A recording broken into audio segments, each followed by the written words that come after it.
Okay, we're live. Welcome to episode 55 of In Class with Dr. Greg Carr. Hello, everyone, wherever you are in the world. Thank you for joining this expanding classroom. I'm just really honored and humbled that we are able to have this space, and it tells you something that people do care. People. Oh, we only care about certain things. No, no, no. We care about our knowledge. We care about our community. We care about expanding and building and growing. And I'm watching it happen in real time. So I'm Absolutely, absolutely.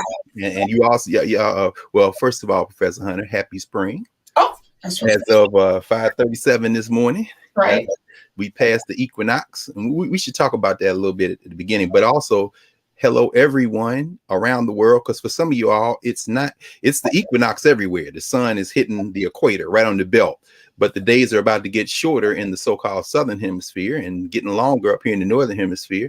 So around the world, hello everybody. And let me just add, if you haven't gone over to sign up for narrative, please do. Y'all like how our fearless leader pulled that little midweek thing on you? Don't worry, it's a lot more to come. It's very nice. As kids would say less. But at any rate, I think transparency is everything. So we during the course of the week are filling out. There's a section called "You Should Know" of figures that everyone should know. So Dr. Carr's given his time. I talked with Dr. Blair Kelly. I'm talking to a bunch of other educators and historians about different figures that aren't hidden from y'all, but hidden from most of us. So we're fleshing those out, and we're going to be adding them to narrative as well. But we start, as we always do, we start talking. I was like, hold up, let me hit record because this is time. Record. Inspiration. Yeah, I should name one though off break this morning though, just for about 2 minutes, and just as we stay here in the split screen. While I was searching for my copy of Toussaint Louverture, which is C.L.R. James's 1936 play that he staged on Toussaint in March 1936. That play was actually staged in London with Paul Robeson, but at any rate, I was looking for it, and for some reason, I went in a part of the apartment I normally don't go. I said maybe I left it over here, and I came across a book that I hadn't put my hands on in quite some time, even years. It's a bibliography by a brother who should be a hero of all of ours, really an important figure named Monroe Nathan Work. It's called this is actually a reprint, a bibliography of the Negro in Africa and America. That's Work's bibliography. And I said, man, my man Monroe Work. And here's how it is. Language talks to you, and when you see something, don't ignore the little signs, right? I mean, we are all going to feel better now because the sun's coming out. I mean, nature, but there's a larger concept of nature at play, and we're going to talk about that when we mention Vodun in a minute. Vodun is nothing to be scared of. It just simply means the forces, the spirits, the laws, the things that animate us. And for African people, when we created that third category in our Africana Studies conceptual category framework, ways of knowing, we have to honor the ways of knowing we have developed in the world. So when I see a book that I hadn't seen in a long time and I'm looking for something else, I just pause.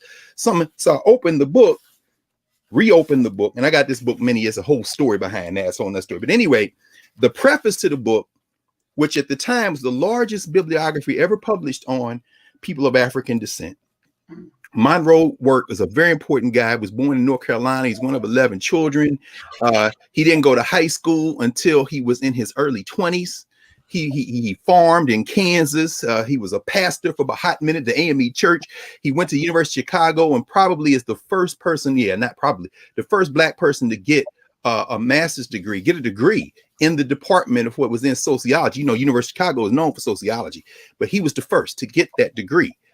He then went and taught at Savannah State College, Savannah, Georgia State Industrial College for Negroes, founded by Richard Robert Wright. Somebody asked us about Richard Wright, too. We're going to have to do Richard Wright as well. The Black boy of Atlanta, as they talk about. But at any rate, he then answered the call. Booker Washington said, hey, man, come down here to Tuskegee, because we need the top scholar we can find to keep records on the race. He became the director of research and records at Tuskegee, and he stayed there for decades until he finally retired and turned the reins over to a sister who, Guzman, who actually came after him.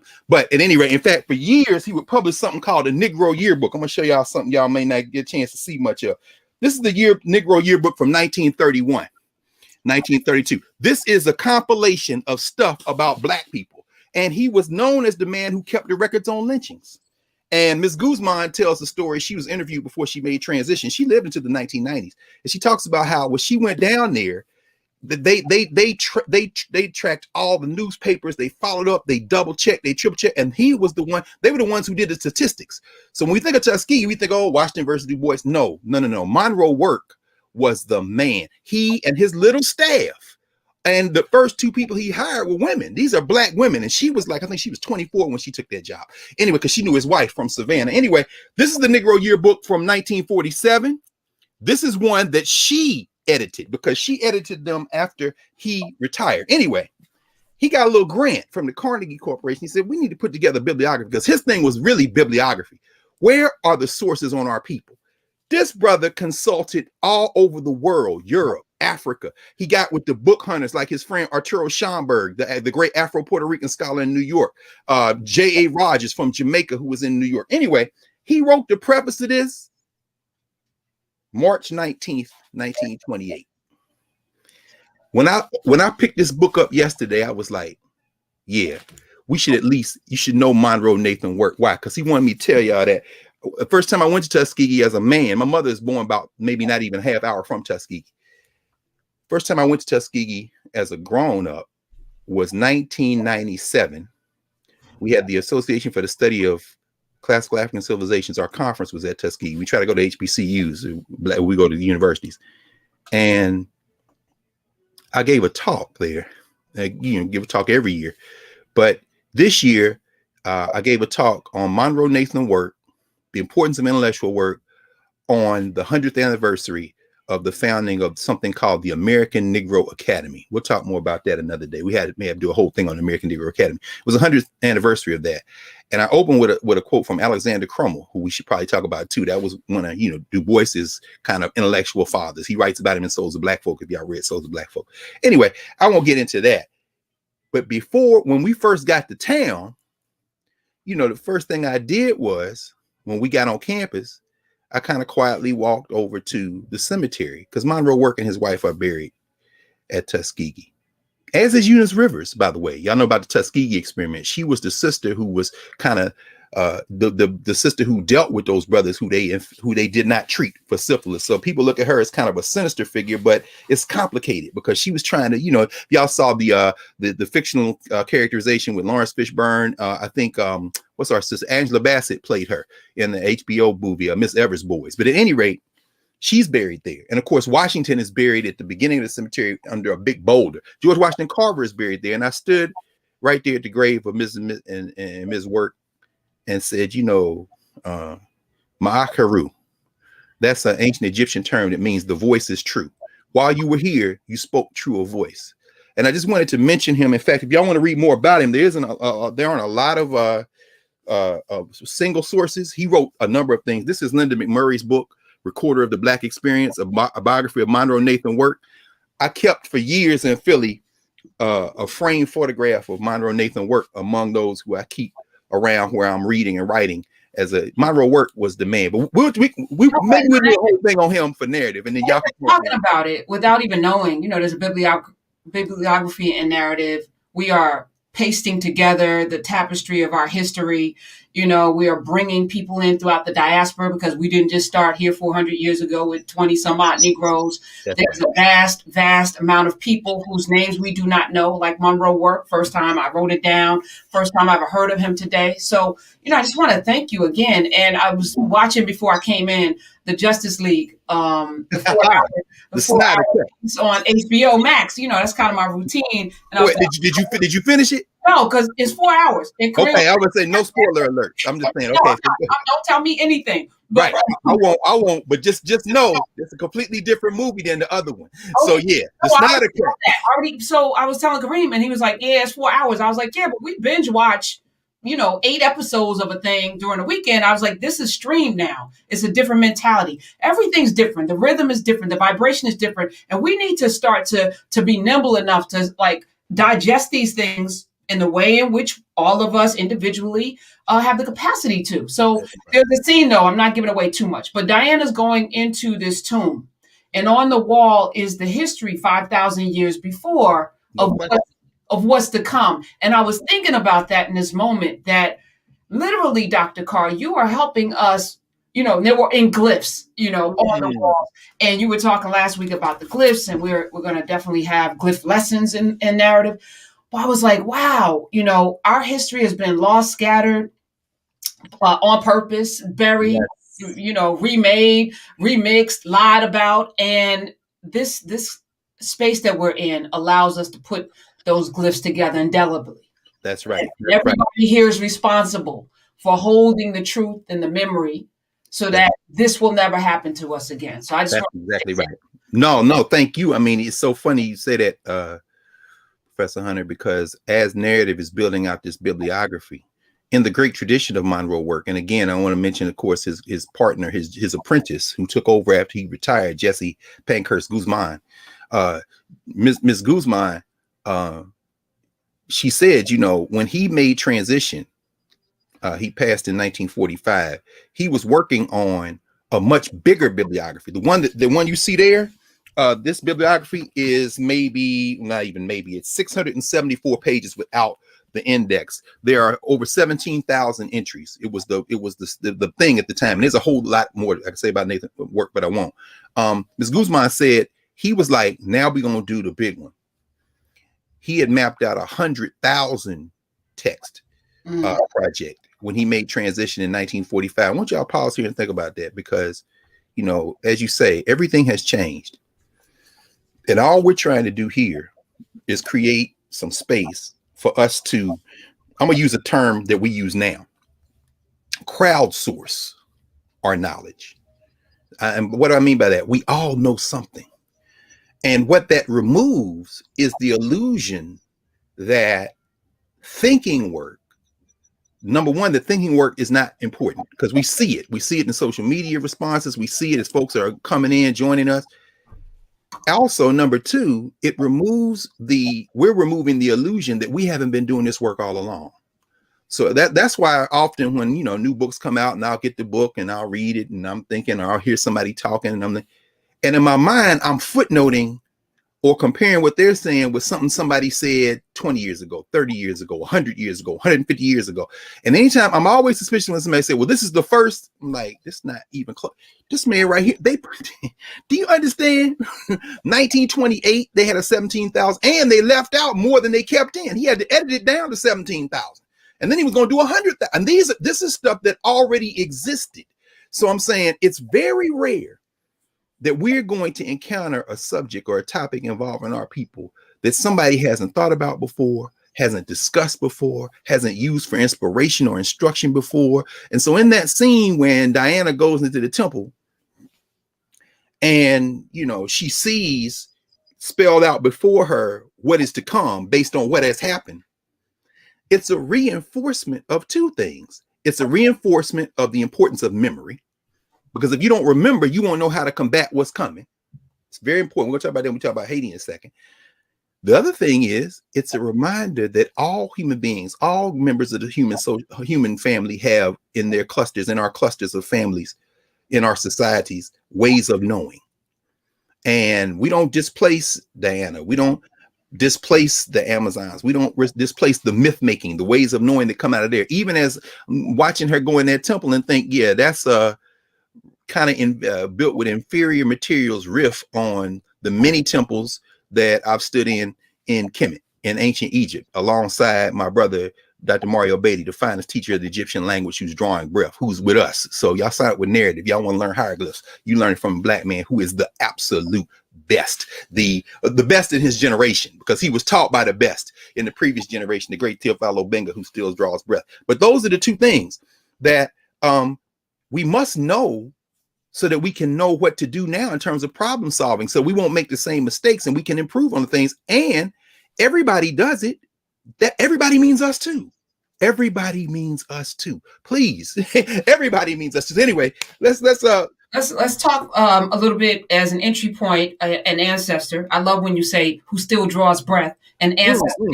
These are words that have been in the lexicon, but I personally have never used it until I met you. Oh. I never referred to people as ancestors and people who draw breath. So I want that's a blessing. That's shout out to all my teachers and all the people who taught them all the way back to the beginning. Yes. So this week, Yaphet Kotto made transition. Another phrase that I never used until I met you. And he's an actor and entertainer or what have you. But I thought it was interesting because he was depicted in a Bond movie as a voodoo priest or something, or some sort of villain. So let's talk about that as we springboard into the Haitian Revolution and why it's important today that we know. In fact, I'm not going to resist the urge today because there are a handful of books. Howard Bratz did one a long time ago, the Negro Jews, the Black Jews of Harlem. Of course, my man Yosef Ben Yakin and the great Yosef Ben Yakin. I had the honor of co-writing along with my man Reggie Mabry and Leonard Jeffries and James Small and Mario Beatty and a few others. We wrote his obituary for the Amsterdam News just before the funeral at Abyssinian Baptist Church. The great Yosef Alfredo Antonio Ben Yakin, and Dr. Ben, as he was known, he wrote a book many years ago, and I will resist the urge to go get it because it's too far from my reach now, called We the Black Jews. But I'm going to get this book and I'm going to show it to y'all because we talk about the notion of Black folk, and y'all remember I was touching base with him this week, my brother Nick Cannon. All the stuff that went down in the past year when he had Professor Griff on Cannon's class, and he was talking, he said, oh, this is anti-Semitic. And so, Nick, who I've never seen have a crossword for or to anybody. Closest I've ever seen Nick to being mad is when he's beefing with the brother in Drumline, when they come in to do the cadences. And even then you looking at him like, you're not good at acting angry at people. So it's at any rate. So I know it wasn't in his heart or in his mind, but Yaphet Kotto was a Jew. Not observant Jew in the same thing, but his father's from Cameroon, his mother's from the Caribbean, and New Yorker, born and raised. But I mention that because the question of whether Black people were Jews, the Beta Israel, the folks in Southern Africa, you got folk in West Africa who say this is an interesting little book by Tudor Parfit called Black Jews in Africa and the Americas, that talks about some of that. It isn't the only book, but I mention it because it's important to talk about. I don't know if y'all remember when Yaphet Kotto got that. We all remember him in Homicide, Life on the Streets, and in Baltimore. And somebody said something. It was a scene. And I don't know how religion came up. And he said, well, I'm Jewish. And, I'm sure there are people who thought, oh, wow, that was interesting. Just got tossed in. And I guess, well, he's a Black Jew. Yeah. And they're Black Jews going back millennia. So let's be very clear. So at any rate, Yaphet Kotto's an interesting guy. I mean, he comes out of the theater. So that sent me into my books, I said, let me see, can I find a picture of Yaphet Kotto? And I look over here. This Paul Carter Harris and Cicely Tyson wrote the introduction, In the Shadow of the Great White Way.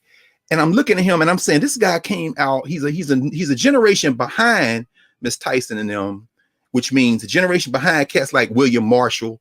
Some of y'all know the name William Marshall. Probably everybody, most of you know Blackula or Blackula Scream, where Pam Grier ironically plays the Vodun priestess. A vampire is, vampire is scary as hell. So how you gonna be the vampire? You better go get a mambo, a sister who is a Vodun priestess. So anyway, y'all remember Blackula Scream. Well, William Marshall came out the theater. So Yaphet Kotto said, I believe, was it Marlon Brando? It was somebody he went to see in New York, a live production.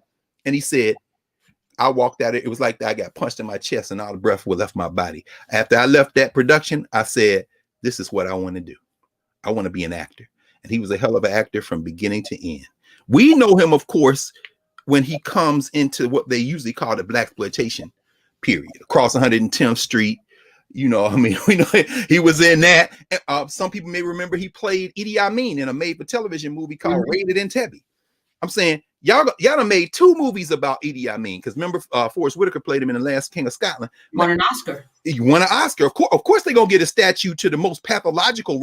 They're not gonna give him a Best Supporting Actor for playing James Farmer Sr. in The Great Debaters. They're not gonna give him a statuette for playing in that small film, which was explosive. As far as I'm concerned, one of the best performances he ever gave, which was a Ghost Dog. Y'all seen Ghost Dog with the soundtrack by The Woo? Yeah, y'all should check that out with Forrest Whitaker. But or they won't give him the statue for his remarkable turn as Charlie Parker, even though he had the white nationalist director Clint Eastwood directing him in Bird. But they're going to give him the statue for playing Idi Amin with some bad makeup. And so Yaphet Kotto played him on the made-for-TV movie Raided Entebbe. But we want to use, as a point of entry, as Professor Hunter said, as you just said, we want to use today Yaphet Kotto in a 1973 film.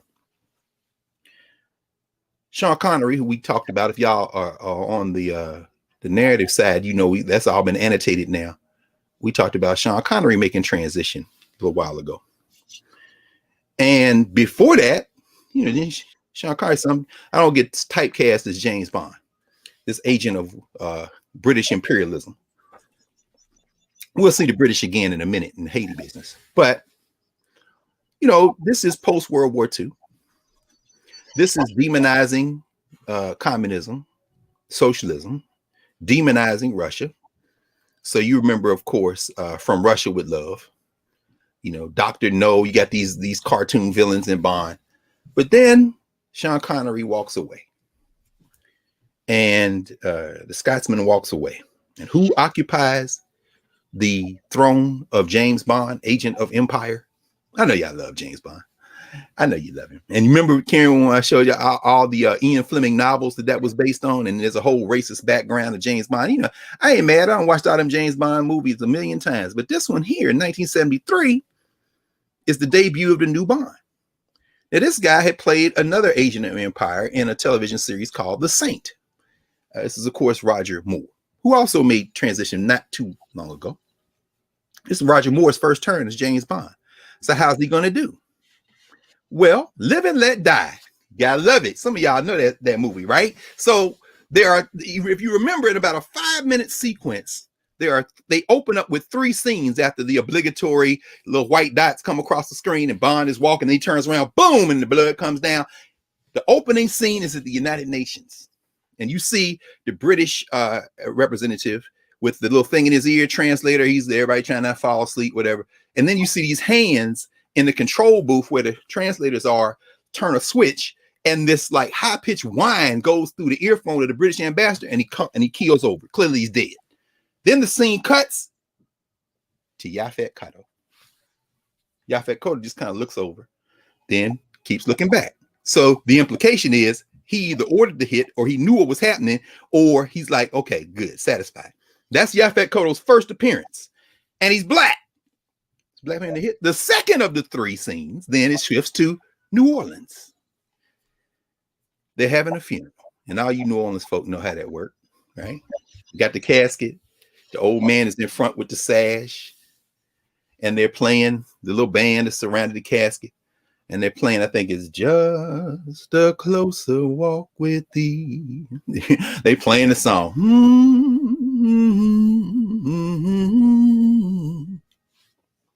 White man, little derby on.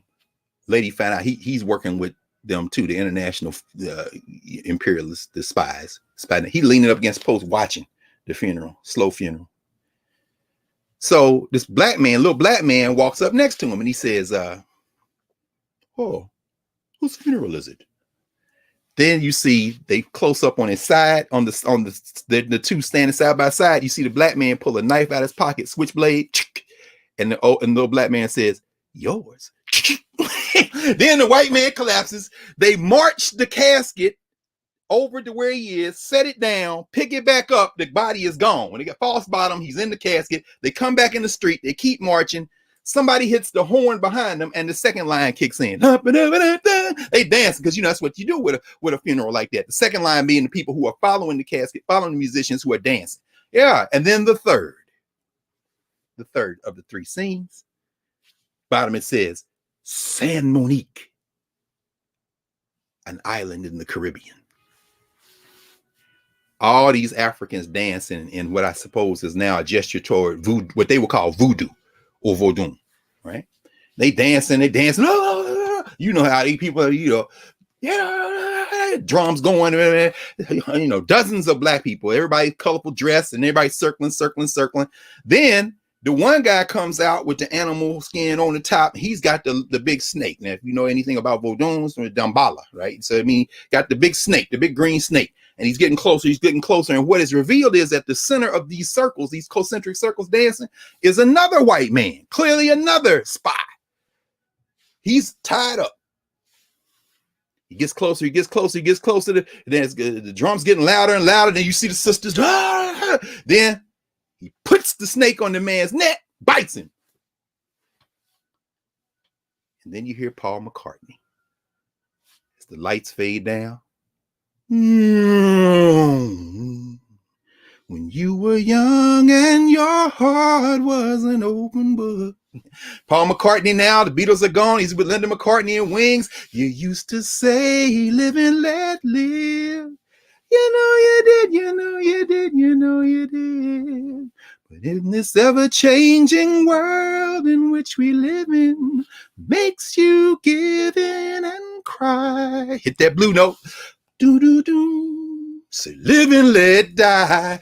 Boom. They are the flaming skulls. What does it matter to you? When you got a job to do, you got to do it well. You got to give the other fella hell. Timpanies. Oh, here come now. The whole movie revolves around Yaphet Kotto. After you done set up blackness as the evil empire of everything, they are aligned with organized crime. They align with voodoo. They're gonna kill you in the streets of New Orleans. They're gonna send a sound wave through to kill you at the UN. And Yaphet Kotto, the villain of the debut of Roger Moore as James Bond in Live and Let Die, one of the most racist of a generally racist trope called the Bond films. And I'm talking about these new ones now. Okay, we Daniel Craig and them, and they got the sisters involved, and it's very nice. But I'm talking about them Bond films that set the template for post-World War II, fighting against the communists, fighting against the insurrectionists that may have rebellions in the Caribbean, may have rebellions even on the streets of America. In other words, these black and brown people, you got Yaphet Kotto playing a thug figure out of the Caribbean, political leader. And then in America, in New York, he's Mr. Big, the drug lord, playing a dual identity as if them things are synonymous. And that's how Yaphet Kotto enters the lexicon. And in the obituaries, they'll talk about life. They'll talk about homicide, life on the street. They might mention Raid and Entebbe, but Live and Let Die is when you see. And of course, finally, who is the high priestess of these African spiritual traditions in the film? Pam Grier. Wait, no, that was Scream Back of the Screen. Yeah, it was Dr. Quinn, Medicine Woman. Yeah. Jane Seymour, the white girl. Remember she had the tarot cards? And she read the tarot cards. In fact, I want to say, help me, Professor Hunter, because I haven't watched Live and Let Die in quite some time. I want to say James Bond, when he first went down to the island and started tracking these cats, he ended up, a young sister who was a young spy ended up trying to beat him up because she didn't know who he was. And I think they ended up in bed, probably. I don't remember. Oh, yeah. It's very nice. It's like Bill Shatner. I'm glad William Shatner never put his hands on Nichelle Nichols, who I guess is still walks the earth. So, the Black Bond girl showed up in that film as well. But Yaphet Kotto, and the reason we raised that is, of course, as you say, Kotto made transition a few days ago. So we wish as his soul rises like Ra. But that characterization of voodoo or Vodun and its association with a commingling of political marginality, a bridge that there's no bridge to it. These are these irrational, emotional blacks, and then the gloss it with criminality. But even in that moment, to still make the master of it a white woman, all the pathologies of how we think about ourselves in terms of our governance structure, and more importantly for this, how other people portray us in the social structure are right there.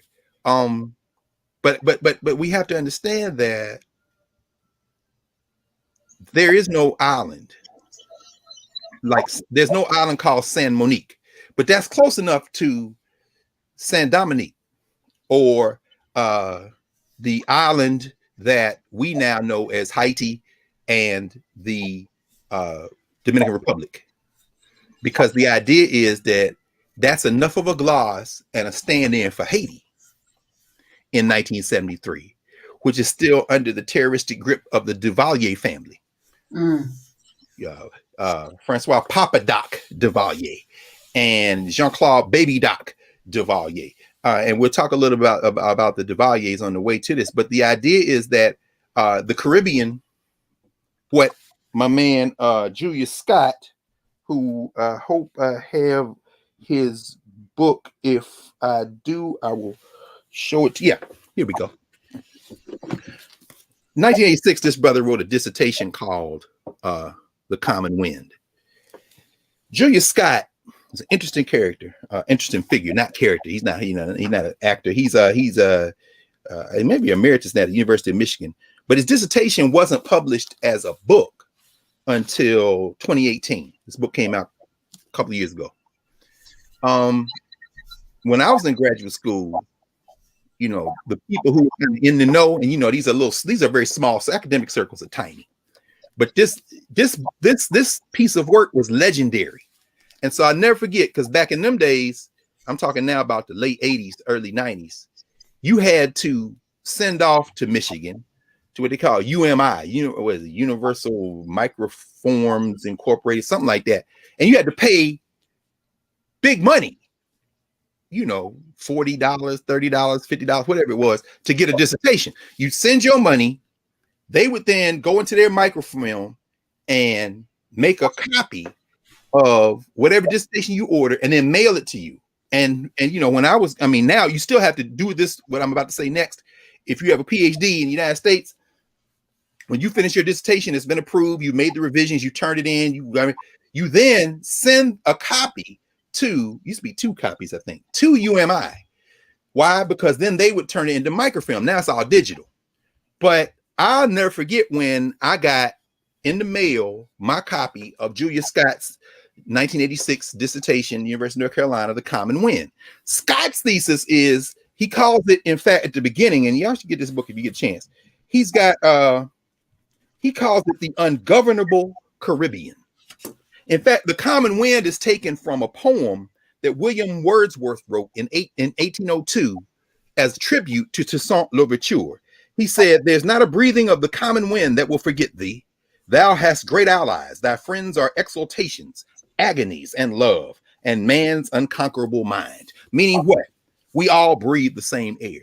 And under that common wind, as people are talking about George Washington, as people are talking about Napoleon, under that common wind, anybody who breathes that common wind and believes in freedom will not forget you, Toussaint Louverture. Because Toussaint Louverture, you, sir, represent the best in the human spirit. And so, as is often the case, people say it is the Wordsworth poem that immortalized this. One of the things that I'm like, boy, y'all just still can't get credit. Like, black people got poets too. Right?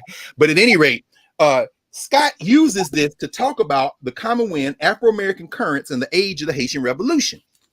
And shout out to Julius Scott, who comes from an interesting family. That's a whole nother conversation. He's actually Julius Scott Jr., so interesting conversation. But that book talks about how we never submitted to enslavement anywhere. And in the Caribbean, them Negroes was ungovernable. You understand? In other words, you had people hopping from island to island. You had people fighting alongside the so-called Buccaneers. All y'all watch that Pirates of the Caribbean stuff.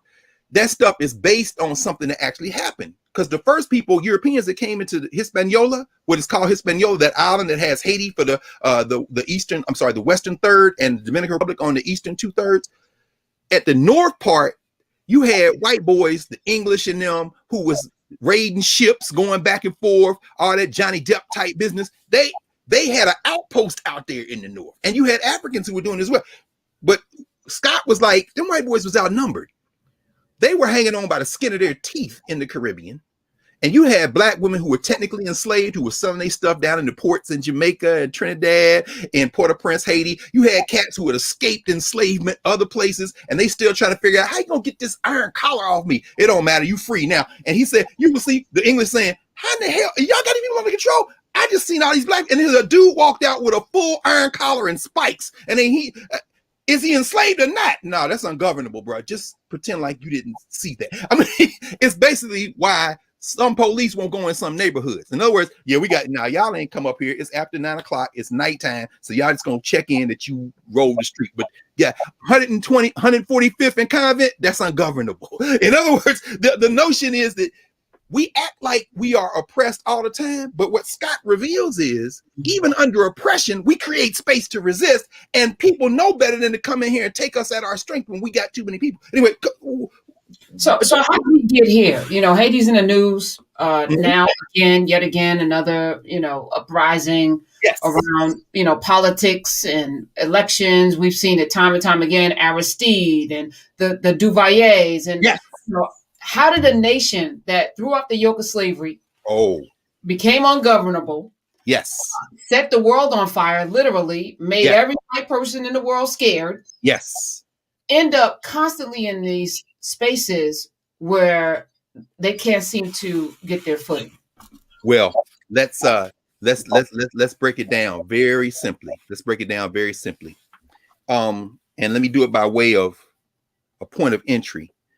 Every year, for many years, well, now we're in our 22nd years. I've talked about Philadelphia Freedom Schools before. We would pick a book and we would have students read it.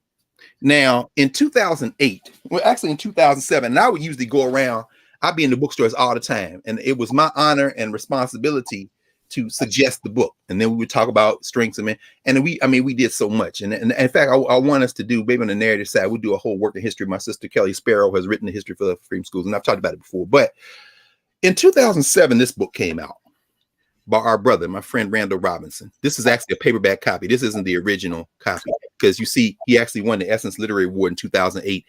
Randall Robinson, An Unbroken Agony, Haiti from Revolution to the Kidnapping of a President. He's friends with Jean-Bertrand Aristide, who is still alive, who returned to Haiti several years ago. They actually had an assassination attempt on him in 2017. He kind of stays out of the light. 2011, I think he went back to Haiti finally after being in South Africa. They flew him to the Central African Republic. He talks about that. In fact, Randall Robinson came to us at the University of Maryland Eastern Shore. We had about 250 high school students and college students, mostly high school students, reading this book every summer. We would do that. And Professor Robinson came and spoke with us about it. I mean, he's a long time supporter of Philadelphia Freedom Schools. But at any rate, I said, you know what? This is an opportunity for us, because we live in Philadelphia and our communities, our non-white communities, come from a lot of different places. And there's a lot of misunderstanding. There's a healthy Dominican population in Philadelphia, alongside Puerto Rican population and others in the Spanish-speaking Caribbean. We've got folk from the English-speaking Caribbean, of course, Jamaica, of course, Trinidad, Tobago, so many other places, Barbados, so forth and so on. If not coming directly, second or third generation. In fact, let me pause here and say, we saw this legislation that was passed through the House. We know it's probably going to die in the Senate. And I'm going to tie the American political structure to the Haitian political structure in a second as well, because what we see in America is a preview of Haiti and the United States. In fact, America is the anti-Haiti, but not for the reasons people might think I'm going to say that. But at any rate, the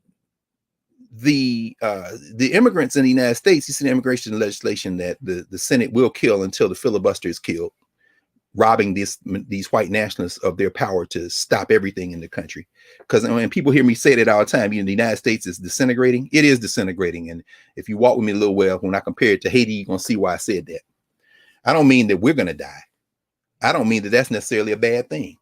I don't mean that there's not going to be some pain in between. But I do mean that this current system, like the one in Haiti, is unsustainable. But it's unsustainable in some ways for the exact opposite reason that it's unsustainable in Haiti. We'll get to that.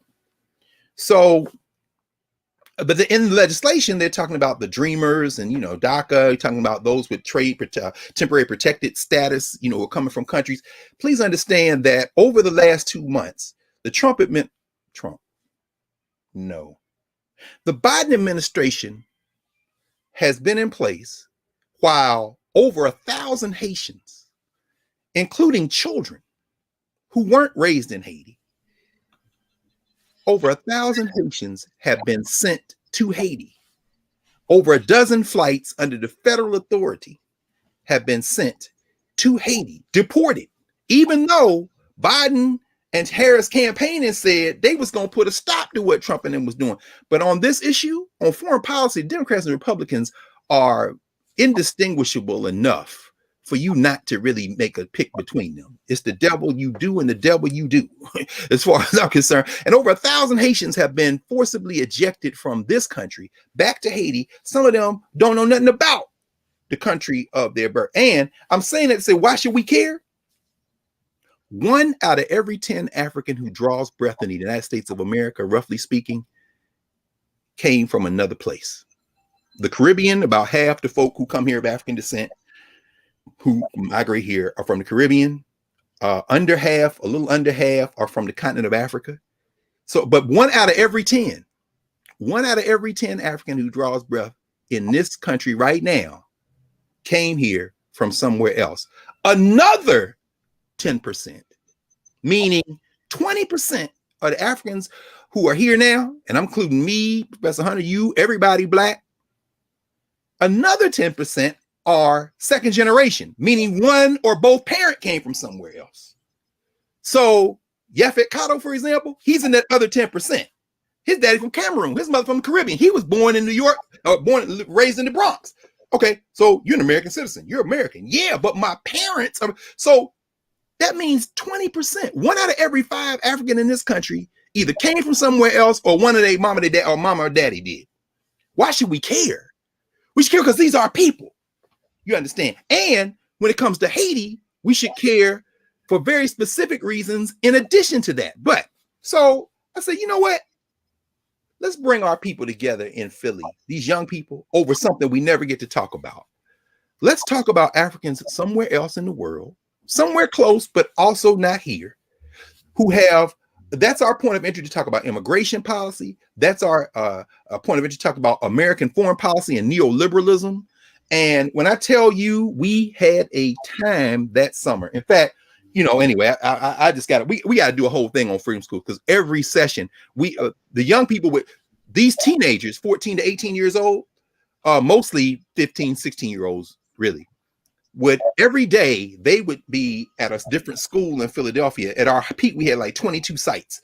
And they would be teaching elementary school students in clusters of 100, 10 students in a class, a college age student, and 2 high school students in each class teaching elementary school students. And we wrote the curriculum. And shout out to all my co-conspirators. I love that crew, brilliant educators.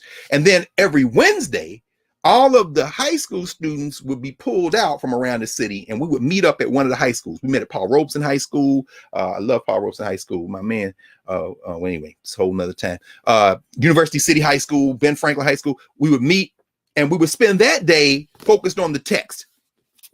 And so that summer, but every time I would open up, they would meet, they would break out, they would discuss the text with their faculty. Their faculty were high school teachers. And then we would all come together in the afternoon, and we would have a meeting of the whole, where we would just do close readings of the text and get down into it. This is intellectual work.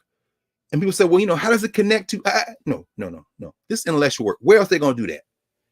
They're going to do intellectual work in this. This is Freedom School. You think school? We're going to do that. Everything ain't got to be about acquiring a skill. You know what the skill is? Thinking, reading, writing, doing text. So every day, we would do, I would open with the newspapers, New York Times, here's what's in the Washington Post, here's what's in the Black newspapers, the Inquirer, whatever, and then we get into the text. Anyway, so that summer, we got a deeper understanding, because what emerged in the conversation with the young people, some of whom were either from Haiti or who people are from Haiti, some of whom were Dominican, some of whom were Puerto Rican, many of whom were Africans people had come through enslavement in this country, some of whom were Koreans, some of whom were Chinese. We had sites in South Philly where, we had, a handful of whom were white.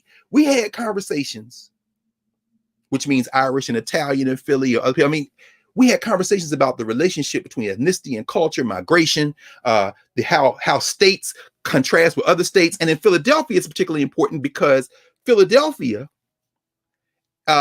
has a connection to Haiti that goes back to before there was the United States of America, in terms of being a city where it was close to a port city.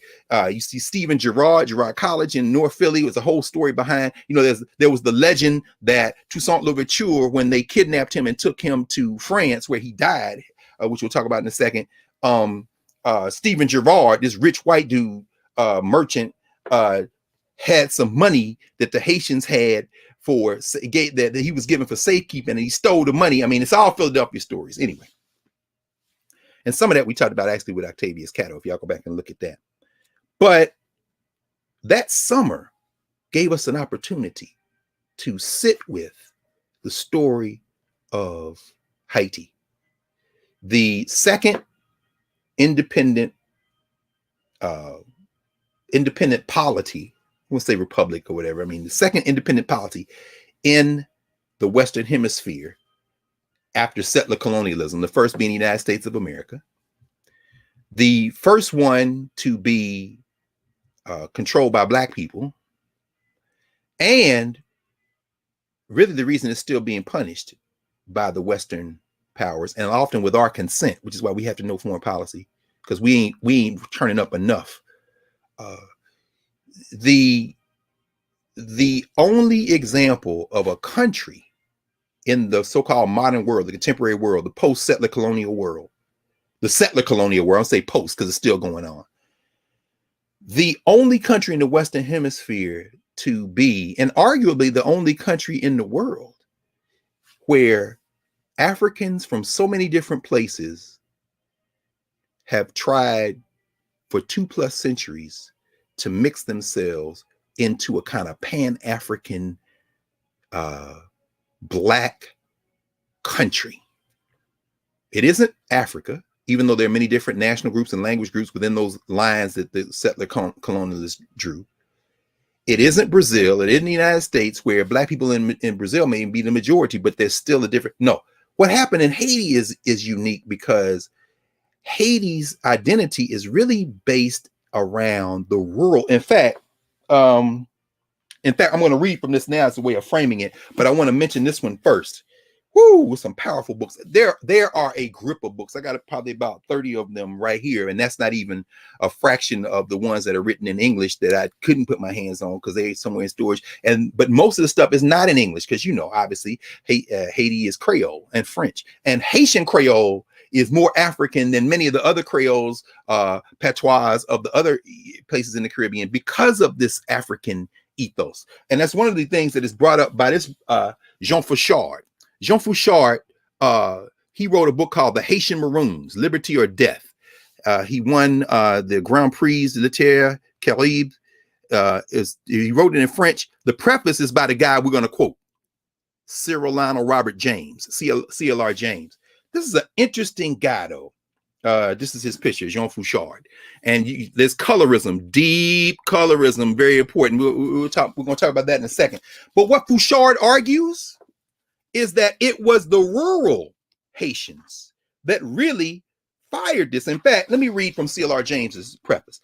He says, the Haitian Maroons, maroon means runaway. Cimarrones from the Spanish, really not even a Spanish word as much as a Spanish loan word that they assigned to those who, when they came over here, escaped them.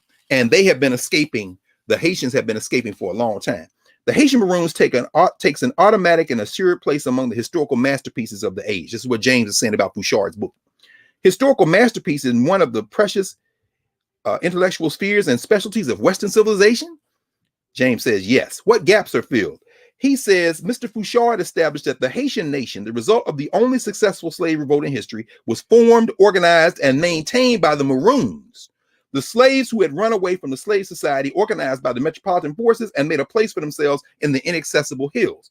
Hitherto, they had been considered merely as accessories, more or less important to the national movement against slavery and for independence. But the author establishes that not only were they indispensable, they were at the center of the revolt. So we think of Toussaint Louverture, which we'll talk about in a second. We think of Jean-Jacques Dessalines, his second in command, and then Henri Christophe, who rose to second of command of Dessalines. These are kind of like the triumphant figures. They all came out of enslavement, although in Toussaint's case, his parents were emancipated. He became free, and he was educated by the person who had them captive, who had freed them. So he has a different status, and he was a grown-ass man by the time he came into this. But we're going to come back there in a second. But let me start. Let me pause there. Set. Reset. When we say the Haitian Revolution, let's assume nobody knows anything about it. And I know some Haitians listening and some people who are Haitian Revolutions folk. So I'm not an expert on the Haitian Revolution, but like everything else, Africana Studies is the study of Africa when and wherever you find it. And it's not just the study of the African subject, however complex and sometimes many times contradictory that is. It is the process through which we study. So if you're saying you're doing Africana Studies, that means you got to have a method. The method is to always begin to ask questions that help us reveal who these Africans are to each other, even as we are always cognizant of who they are to other people, other forces, other constructs. All right. This is the book that we talked about last week. This book, this is the second edition of the book. This book was written in 1938, 2 years after the Toussaint Louverture play. Was written by the same guy, the Black Jacobins, Toussaint Louverture and the San Domingo Revolution. I didn't pull the 1938 edition. I pulled the 1963 edition very purposefully, because C.L.R. James made some light edits. He changed some things around in the second edition. But what C.L.R. James is doing, Cyril Lionel Robert James, by the way, from the Caribbean, from Trinidad, very important figure. You know, if you think about C.L.R. James, there are a number of good places to start. But James was a scholar. James was a writer. James was a thinker. James was a very important figure. He wrote on everything from cricket, which was like the national sport there in the British Caribbean, in particular, in the British colonies, India, other place, Pakistan, for example. But he wrote about politics. He wrote as he organized. He wrote as he studied and thought. So if I'm looking for Anna Grimshaw's book, I thought I had a copy of it around here, but I might not have pulled it. Oh yeah, here it is. This one's a little old, but it's a good place to start. C.L.R. James Reader, Anna Grimshaw, and there are a number of other books. If you want to read about the Black Jacobins and how it actually it had influence, you can get this more recent book. This is Rachel Douglas's book, Making the Black Jacobins, C.L.R. James and the Drama of History. But let's get to the man himself. What is a Jacobin? A Jacobin is almost a person who is engaged in revolutionary struggle to create a different world, a different society, one based on radical equality. You know, in the French Revolution, they talk about liberty, equality, fraternity, 1789. I mean, so the Black Jacobins were those who embraced a similar idea, and Toussaint was at the center of their practice. So this is what the French say they're doing. Okay, then that's what we're going to do too. And that actually, by the time you get to 1791, 2 years after the so-called French Revolution really gets going in earnest, you're in a moment when there's this quote unquote revolutionary fervor. I'll never forget, there was an exhibition at the New York Historical Society I went up to see, because at the same time they had the original draft of the 13th Amendment on display. And I remember standing there thinking about the fact that this piece of paper right here was supposed to grant people who were my ancestors some sense of legal humanity, also known as citizenship, which is a problem. But upstairs they had this, man, if I had the catalog is around here somewhere.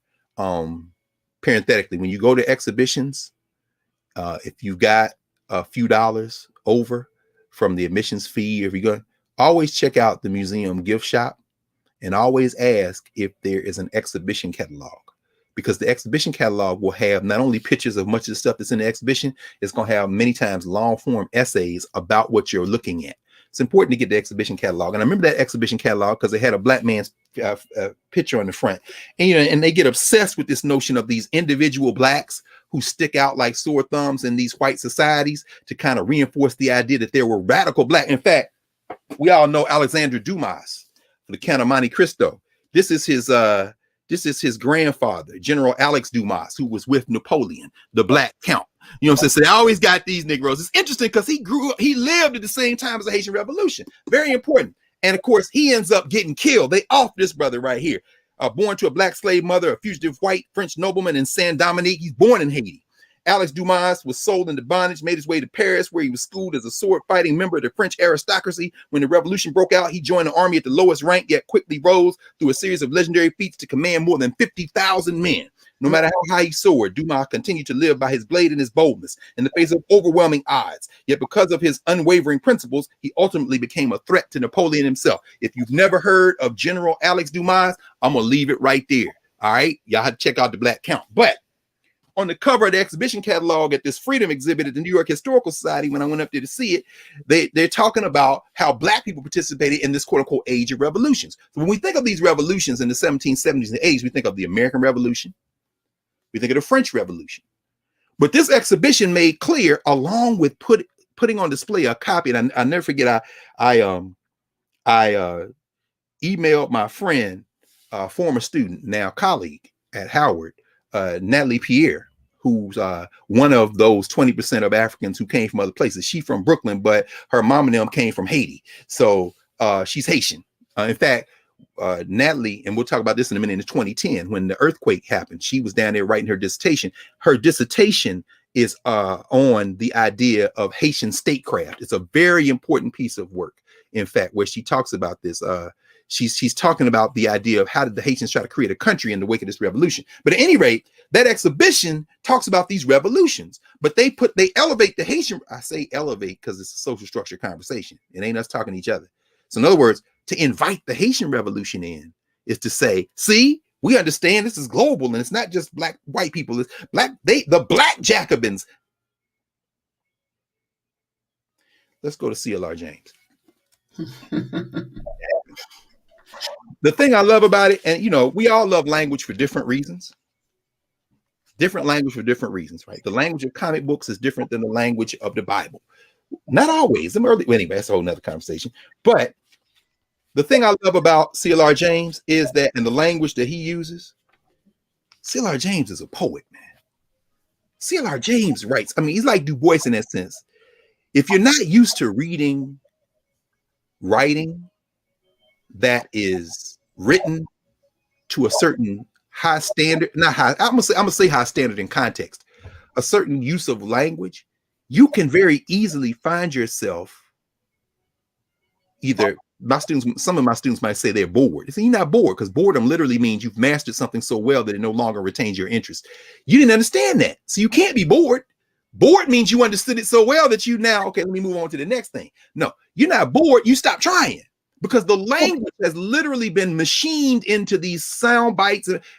Pause, let me just get to James. You know what I'm saying? And I know, listen, not only as an English major, not only as a journalist, not only as a best-selling author, Karen, you've literally had to create and remachine and wordsmith and edit and think through people's testimonies, people's narratives with the reader in mind. And so probably better than all of the thousands of people who are joining us as they do every Saturday, as well or better as any of us, how thinking through how the reader will consume this language has probably had to shift the way you've written. Absolutely.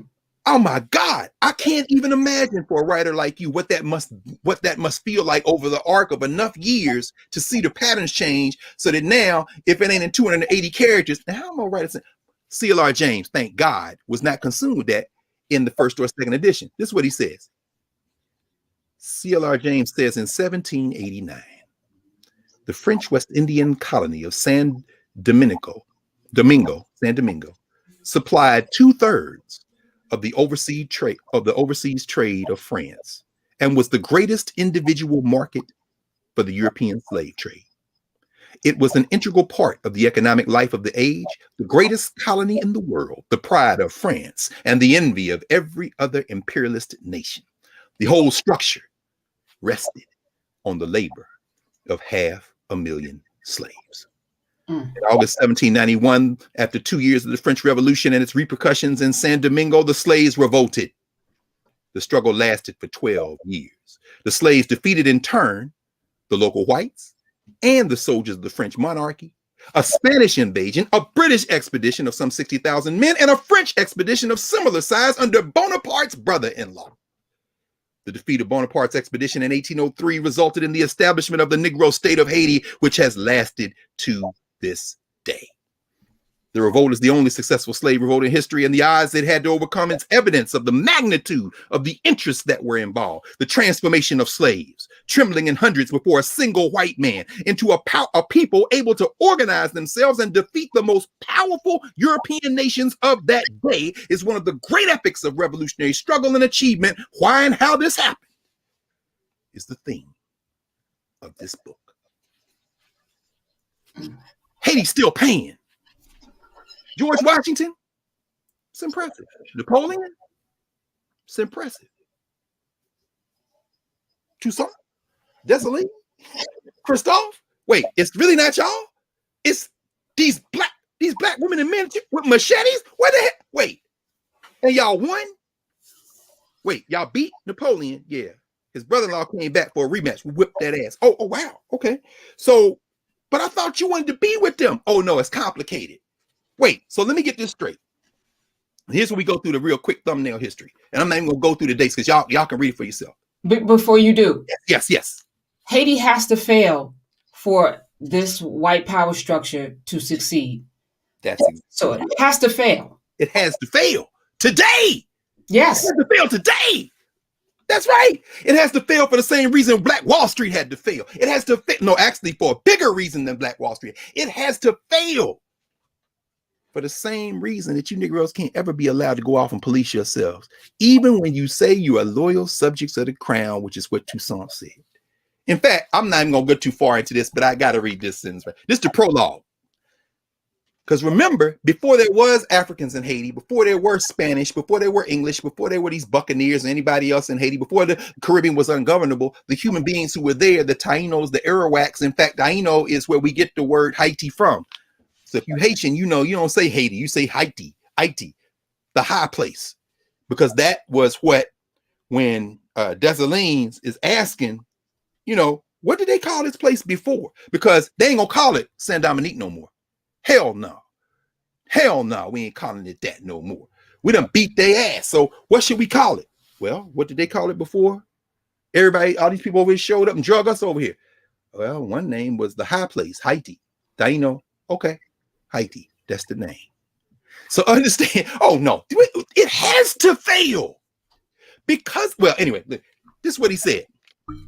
Look at this. I love it. I ain't gonna read but one sentence. This is the first sentence of the prologue. Carr James writes, Christopher Columbus landed first in the New World at the island of San Salvador, and after praising God, inquired urgently for gold. See, that's one of them books. I ain't got no shade on anybody. When you got a writer like Carr James, he's going to pull you through every moment in that conflict. And let's just reduce that conflict very quickly to a couple of things. We'll go through a quick chronology. Columbus claimed Saint Dominique in the name of the King and Queen of Spain. There's a whole nother backstory with them, 1492, right?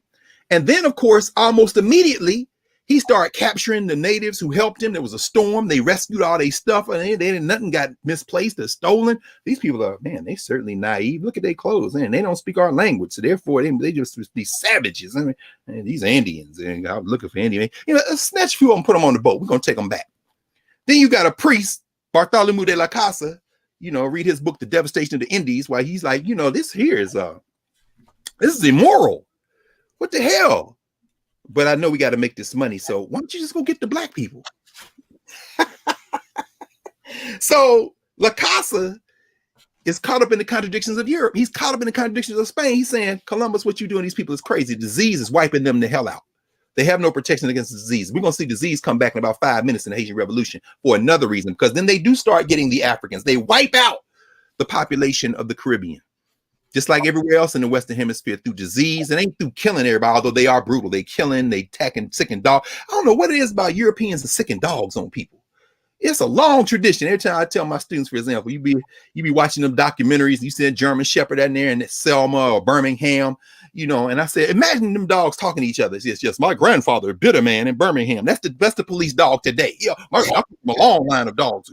My great grandmother, bitter black woman in Selma. I mean, in other words, why you always sticking dogs? That's why the Congolese, for example, well, not Congolese, Congo by Congo, others of Mbundu, the people in Zaire, what was called Zaire then, we're going to talk about that in a minute too, in terms of how some of these dictators tried to use African culture as a weapon to keep the people in place, call themselves being heroes of African culture, but they were really dictators. That's what you see Mobutu do in Congo after Patrice Lumumba is killed. With his help was really the CIA and England and Belgium and the United States in the middle of it during the Kennedy administration. After they off Patrice Lumumba, and they used Joseph Mobutu and a cat named Moshe Tshombe in Katanga to do it.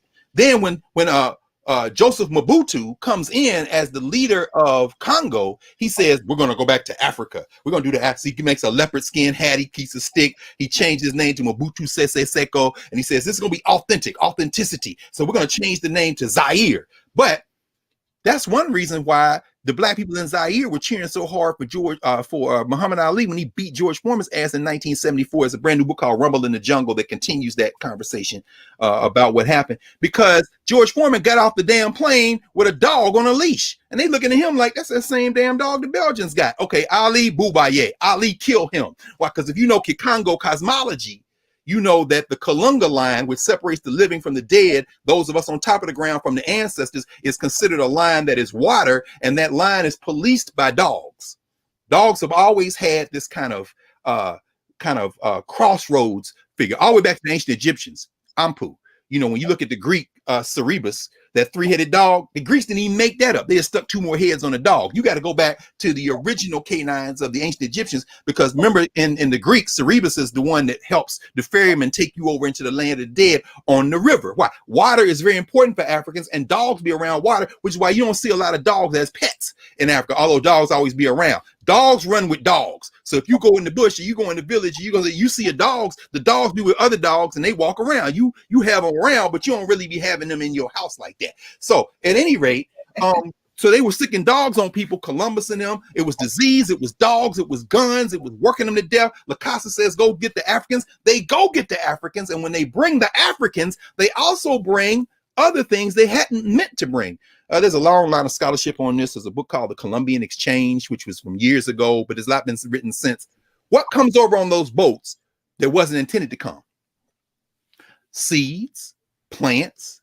Sometimes the Africans brought them, secreted them away in orifices or kept them somewhere and then they reproduced over here. Sometimes they went, their hair just happened to be there, you know, and it ends up catching on over here in the Western Hemisphere. Also mosquitoes. Them African mosquitoes?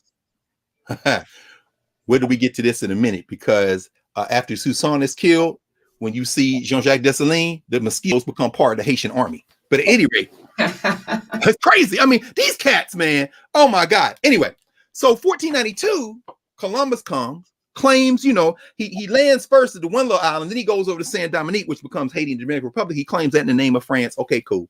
Then 1697, they have a Treaty of Ryswick, which cedes the western third of what is now Saint Dominique to France. Why? Because before that, like I said, the white boys been hiding out, the Buccaneers in the north. You see Haiti, it's almost like a claw. You got a north, you got a south, right? In the north, you got that's where they was going up around. That's the one closer to what is now the United States. And remember, Spain is first out in there. So Spain had Florida. Spain was trying to have also what we now call Louisiana after Louis, who gets killed in the Haitian in the French Revolution. But Spain was fighting back and forth. New Orleans, in fact, Spanish town, French town, Spanish town, French town. And remember now, we talk about 1619 project. No, go back a century before. Spain had gone into what is now North Florida and then South Carolina, trying to put their little territory there. And the Africans turned up, got with the Native Americans. They said, F that. They went back south. But they finally settled and cede Spain, the eastern third of the island. They keep, the western third of the island. Spain keeps the rest, and that's what the Dominican Republic is. Then you have a number of people. In fact, this is where I want to introduce another book. This is the first book I read on the Haitian Revolution. It's not written by a Haitian. It's written by Jacob Carruthers, The Irritated Genie. We talked about this before. It's my man Larry Crow did the artwork. And what Jacob Carruthers did in 1985, he wanted to write a book to talk about a place that would get us thinking about the nature of how we could create governing societies for ourselves wherever we are, in your neighborhood, in your state, in your country, in a whole country. So he wrote about the Haitian Revolution. And what he does is, gives us a very good sense of resistance, because they started resistance almost as soon as they got there. 1503, 1503. This is within a decade of them bringing Africans. The Africans start running away on the island and creating maroon communities. 1503, they escaped from the Spanish just before the French got there. They sent the first official shipment of Africans in 1508. Now I'm going to speed this up because we'll be here all day if I start talking about this. From 1522, they had the first major revolt of enslaved Africans. You see another one in 1537. You see another one in 1548. You come forward another half century. The English and French, they settle on the western part of the island around then. And that's when you see another wave of buccaneers. This is 1629. 1659, the French government begins to assume control of the western part of the island, which was eventually renamed Haiti. So 1659, they're in place, but then you see rebellions against the French. 1679, Partisan led a revolt. 1691, you see Jeanot Morin and Pierrot lead blacks in revolt. The major piece we see, however, that is usually in Haitian memory is by a dude named Francois Mackandal. Mackandal, and I'm sure the people who are watching now who are Haitian are like, Mackandal, yeah, Mackandal.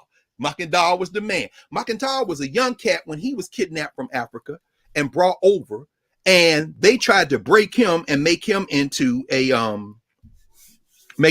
good slave.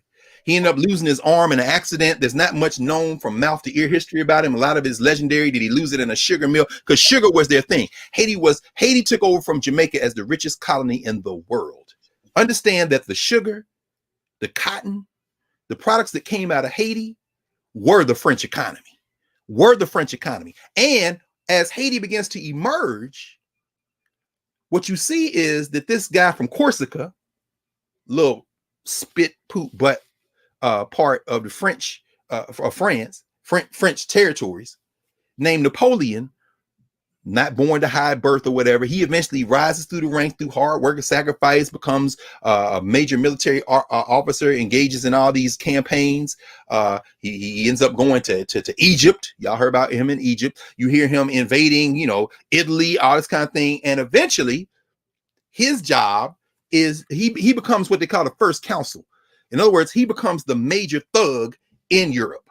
And of course, he ends up overreaching, and in 1815 takes that L at Waterloo, but we'll get to that in a second. I promise you I won't go much longer.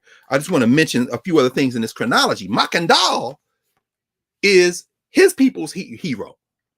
Mackandal is like, I think we should be free. So Mackandal leads a rebellion. And Mackandal leads a rebellion, and as I said, and he begins in 1751. He begins organizing maroon communities. And here's their strategy. They're going to poison all the French. In fact, to this day, the name Mackandal is coterminous with poison. With poison. In other words, you poison people. And see, the Africans are funny about poison, man. And by the Africans, I mean us too. The roots of Vodun, and Vodun is, like I said, means spirits, or laws is kind of like the elevated, the enlightened ones who once were human and now became ancestors and now move into these larger figures. And we won't talk much about Vodun today, except to say that Europeans have always demonized it and black people believe in it. You say, I don't believe in voodoo. That's that old devil. No, see, you do believe in it. Why? Because if you didn't, you wouldn't pay any attention. So, but part of how these Africana ways of knowing operate is it's very personal. It's very tactile. It's very relational in terms of literal relationships. So poison is a big deal. It could be spiritual poison. It could be literal poison, like stuff you put in your food. So, for example, I'm sure you've heard this, Karen. Somebody who's listening or watching right now heard this. Elders will say, particularly women, don't you just eat anybody's red sauce. Why can't you just eat anybody's red sauce? Red's the color of blood when it come out your vein. And somebody could put something in there and work something on you. Oh, yeah. First time I came home with my hair plaited in the summertime, and there wasn't nobody in my family, wasn't a cousin, or Who been in your head? Huh? Aha.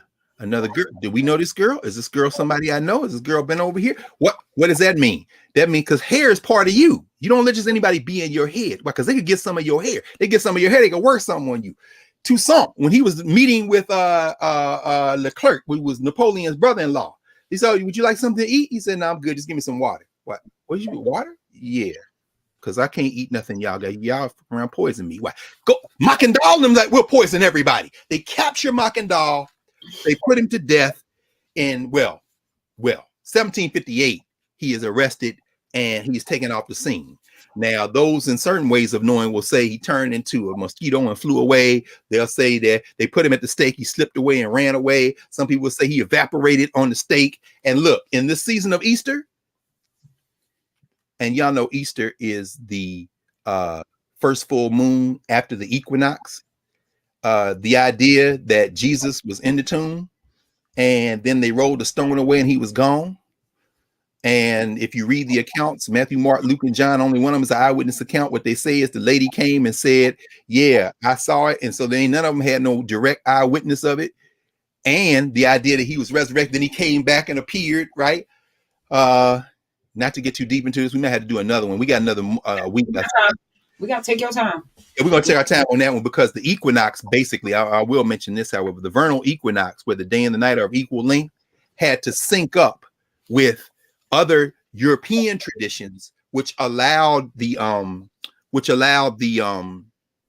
expanding European version of Christianity to colonize the ways of knowing of other Europeans who didn't see themselves as Europeans at the time, of course. So you got the Sumerian Ishtar, you've got Kemet had Heru. In other words, this idea of resurrected saviors is not new.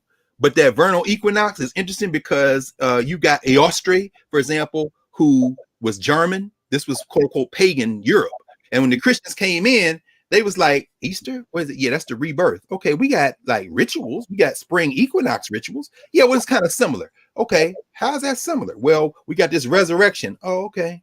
Yeah. All right. Well, maybe we'll do. So, in fact, maybe next week we can talk about Easter so you can ask yourself, how did a rabbit from a German spring equinox ritual show up carrying eggs that you go out and hunt on the Saturday before the Easter Sunday at your church, and that's connected to Jesus? Yeah, that's European remixing. You know what that is? That's European version of voodoo. So don't be bad at voodoo, which is Africa reblended, when every Easter we celebrate Europe reblended. Because that's where the Easter eggs come from. That's where the Easter bunny comes from. You stuck it on Jesus because Easter is where it is in the calendar because it is a ritual of the triumph of the day over the night, over the sun, over death. Not S-O-N, S-U-N, because the equinox means that the days are going to be longer than the night. Remember, the man stayed in the grave 3 days. Remember, the equinox begins 19, 20, or 21st. Right? We'll get to that anyway. But the point I'm trying to make is these African ways of knowing that blend in Vodun are central to what Mackendal tries to bring off. They say that they killed him, but the revolutionary fervor continues. So then what happens? They continue to rebel. 1671 to 1775, you see rebellions. You see Telemark, Changa, different ones. Now, 1779, Great Britain is going to lose its 13 colonies. They're in the American Revolution. France is supposed to be helping the colonies, right? Because they don't like England anyway. They send some French, Lafayette, right? We all know Lafayette, but what people might not know is that a young teenager named Henri Christophe, who ends up being the king of Haiti, who helps in the Haitian Revolution, one of the leaders of the Haitian Revolution, was part of the contingent they sent in what they call the Battle of Savannah, among other places. So he's actually, these are French. They're under control of the French, even as they are enslaved. Now, that's going to become important in a second. Let's get to it now. The French Revolution, 1789. So a very deep oversimplification is the poor people ain't got nothing to eat. The monarchy's out there. They treating them like, kind of like, what you see today in some places. Except they ain't going to take it no more. Except this time, they don't storm the United States Capitol. They storm the Bastille. You know what I'm saying? And they don't just walk around in there and take a dump in there or take pictures and take Nancy Pelosi's laptop. No, they actually get their Mike Pence. And King Louis is beheaded. So then they start beheading the rich people, which would be a difference than today, because some of them rich people were the ones who actually fomented that rebellion in January here in the United States. Again, the United States is a jackleg place anyway, but that's a whole nother conversation. What you see then is, in the wake of that revolution, they saying, we're going to have liberty, equality, fraternity, Jacobin movement. We're going to have this revolutionary fervor. And so, of course, Saint-Dominique is a territory of France. And Napoleon is charged, and by then he's risen up in the French government, he's charged with maintaining order. And so the French then look and say, well, are we going to free Africans in our colonies? Yeah, nah. But we will say there are only two categories, slave and free. But guess what you got in Saint-Dominique? You got these people who are of mixed parentage, what they call the free blacks of color, the free men of color. I say men, but free women, free men and women of color. Well, they're not slaves. Are they free? You saying they free? What did the French say? Yeah, they are free. And the French Assembly in 1791 gives them their freedom. Now, here's where we got to be real careful. I'm looking at the clock. I want to be clear. What's important to understand is the Haitian model is really one that is obviously based on enslavement. And the overwhelming majority of Africans who are enslaved in Haiti are enslaved in the countryside. They're not in Port-au-Prince. They're not in Cap-Haïtien. They're not in the cities. They're not in the city. So the free blacks of color are given freedom, but just don't touch those Africans who are suffering. By the time you get to 1791, the 500,000 that Carr James opens the Black Jacobins with. And this is why Jean Fauchard's book is so important. Jean Fauchard is like, these them rural Negroes. Pause. Contrast the United States. In the United States, because of enslavement and because of expansion, who gets empowered? The rural whites. The rural whites. That is the foundation for the United States. Settler expansion and putting white people in a position to maintain control by saying the Indians aren't human. I'm using that pejorative for a reason. The Indians aren't human. The blacks aren't human. You're the only human in the territory. So we're going to let you in based on the number of you that are in there. Or in the South, it's like, what about our blacks? Okay, fine. We'll count 2/3 of the blacks. I'm sorry. We'll count 3/5 of the blacks, 60% of the blacks, but they have no rights. Okay. So that means that I can ride into Congress based on 3/5 of the blacks that I have in my state. And once I'm in there, I make laws without them in mind. Yes. Okay. Now I understand. This is why I say the United States is going to disintegrate. The United States, the anti-Haiti. In Haiti, the blacks in the rural area, anywhere else didn't have any rights, but most of the blacks are in the rural area. In the United States, the whites in the rural area get more power than the whites in the urban areas on the East Coast and eventually all the way around. So what are we left at right now? In Haiti, to this day, you have not only tension, but a separate class interest between the moneyed elites in Pétionville, the moneyed elites in Port-au-Prince, the moneyed elites who, with one exception, not Papa Doc, who was a medical doctor going out in the countryside healing people, which is where he got the name Papa Doc. He's helping people. He rides that in. Then he gets in and uses this notion of authenticity. Again, a very important series of black thinkers that come out of Haiti who are fascinating and brilliant on the question of culture, but who are often used for cross purposes, like this dude right here, Jean-Priest Mars. Very important. Y'all check out Jean-Priest Mars. Jean-Priest Mars is like, we got to get this African thing back together. There's another book called Jean-Priest Mars in Haiti by Jacques Anton. It's very important to talk about that. Writers like Jacques Roman. This is Charlie Cobb's mother, actually, Martha Cobb, Harlem, Haiti, and Havana. They're talking about culture, but what Duvalier is going to do is tap into that culture to use it to repress. So he's going to use Vodun. He's going to use this notion of authenticity like Mobutu did in Zaire, as I was saying, what became Congo. But in the United States, the culture, the nationalism, they invest in the whites in the rural areas. And as they expand in these states, so that what we come up with now in Haiti, you've got people in the countrysides, micro land tenants, because ownership is very important. The one difference, the one person since the Haitian Revolution who was not part of that elite was the one who was elected by popular vote. 1991, then they put him out after several months. Then Bill Clinton, who is no friend of Haiti, him and Hillary and their Clinton Foundation coming in there with that neoliberal approach. And neoliberalism is, well, I'll talk about that in a second, was Jean-Bertrand Aristide. Regardless of whoever else he was or wasn't, he was beloved by the people. This priest, they wanted to put him out of his Catholic order. He came with Lavalier, the what they call the flood. In other words, I'm representing the poor in Haiti. I'm representing all the Haitians. I'm representing all of us, but I'm representing all the people who ain't got nothing. They're in the countryside, and that tension is there, which is one reason why the United States looked the other way and also aided and abetted FRAF, which was another iteration of the Touton-Macoute, which is the Duvalier clan's thugs. They supported them when they trained them in Florida. They trained them at the School for the Americas in Georgia. They were hiding in the Dominican Republic. They had American guns and stuff. They came over the borders. They took Aristide out once. Then 94, Clinton brings him back. But by then, you've got him trapped. This is what Randall Robinson is writing about. Trapped by what? You've surrounded him. He tried to defang the military at the first time they brought him in. The second time they brought him in, you got him trapped. You got these neoliberal policies, and you're gonna basically make him kiss the ring. But I'll come to that in a second.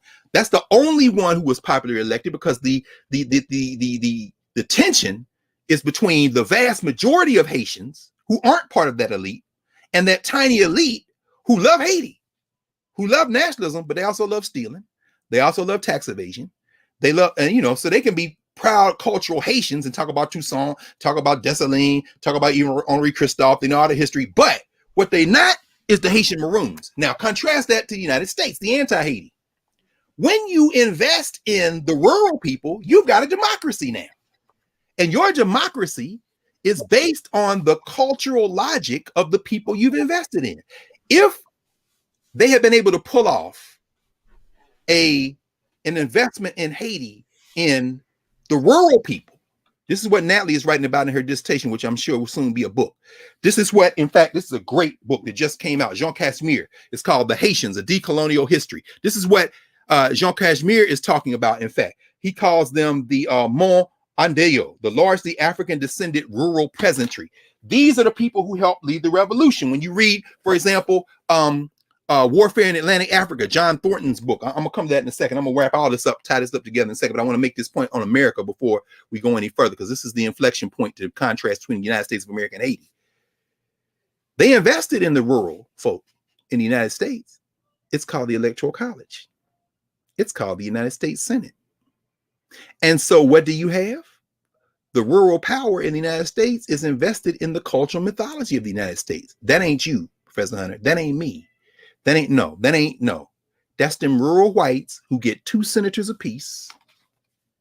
That's them rural whites in a country of 330 million.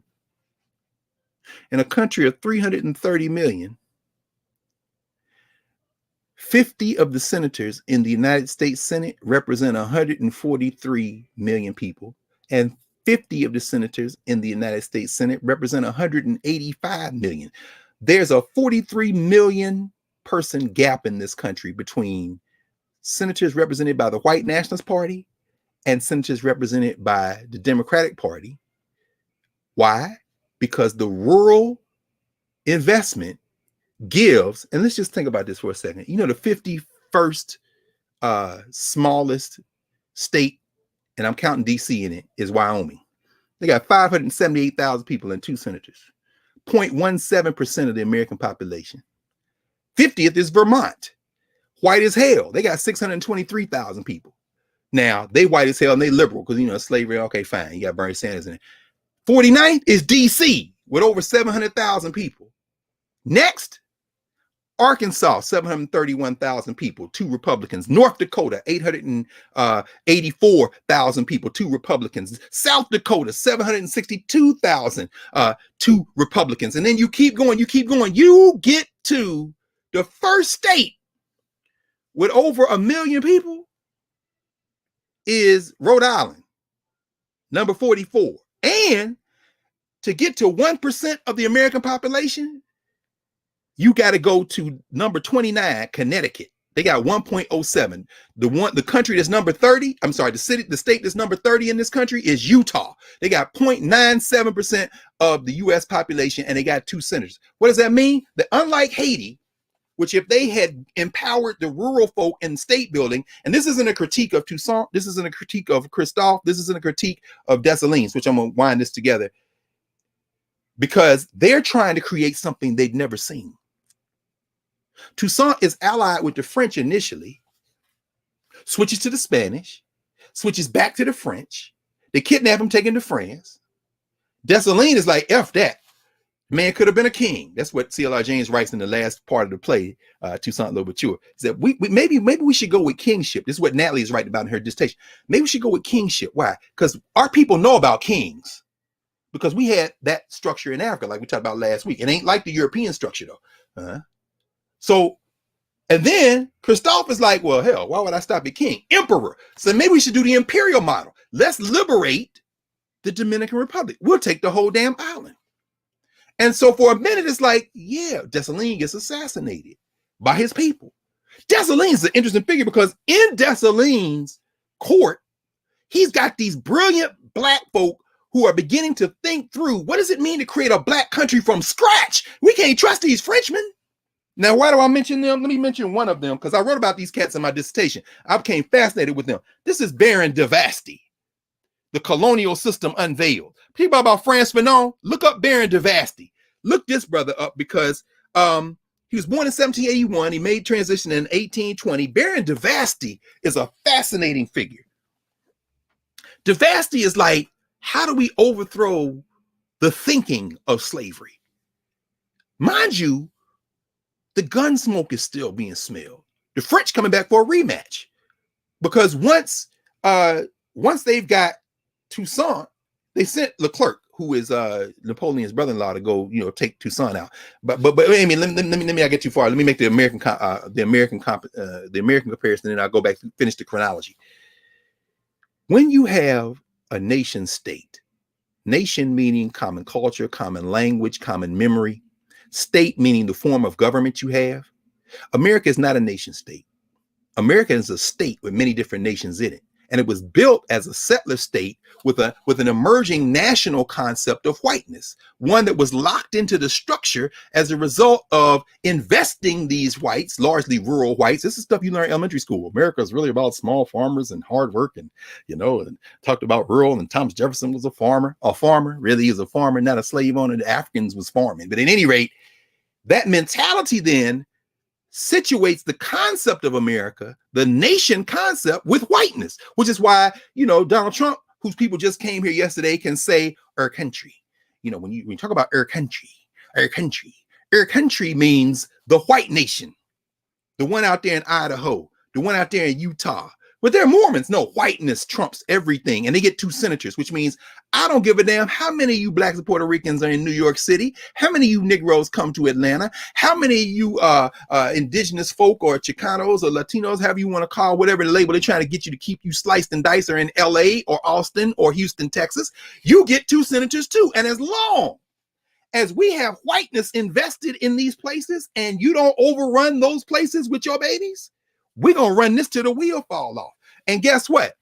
Our friend in the White House, not Donald Trump, our friend in the White House, Joe Biden, who refuses to stare white nationalism in the face and understand how this country is structured, is still running around talking about reaching across the damn aisle. You fool! Do you understand that they're going to run this till the wheels fall off? And you know what that means? The wheels getting ready to fall off. Why? Because it ain't but so many more times people are going to put up with 2 senators from South Dakota and 2 from North Dakota deciding whether somebody can get a stimulus check, whether somebody can get health insurance for their children, or whether somebody can get their unemployment insurance extended, whether somebody can stay in this country, whether somebody can get their student loans forgiven, whether somebody can actually go and get medical care without having to worry about going bankrupt. And ain't but so many more times we're going to put up with Iowa and North and South Dakota and Wyoming determining, and meanwhile, an old ghoul in Kentucky chuckles because he understands that while y'all talking about America, he just got white visions in his head. Do you understand the lesson of Haiti? if you understand the lesson of Haiti, you will understand that there comes a time, and if you read C.L.R. James, the second edition, he will tell you, because he adds a conclusion in the second edition. The second edition has a conclusion called come on, son. The second edition has a conclusion. I'm looking for the table of contents because I could quote it from memory. Here it is. It's called From Toussaint Louverture to Fidel Castro. He puts the second edition out 4 years after the Cuban Revolution. And he says, I'm adding this because in 1938, I said the same thing about Africa. He said, when you look at the Haitian Revolution, it's a preview of what's going to happen in Africa. And then he says here in the second edition, and it came to pass, although people wasn't saying it. He said, now I'm going to show you this is what's going to happen in Cuba. And it came to pass. Meaning what? All right, let me pause. Because people might say, oh, you're all over the place. Now, let's bring it all together. This is a 5-minute thing. It's a 5-minute thing. When last we left the chronology, the French Assembly had given the free people of color in Haiti equal rights, 1792. The white planters, the French planters, did not like that. They were like, these niggas the same as us? And the people of color is like, yeah, we the same as you. The French said we citizens. Guess what? The rural blacks, wait, we not? Revolution, which they've been turning up since Columbus got there. So they have this ceremony in 1791, the year before, in a place called Bois Cayman.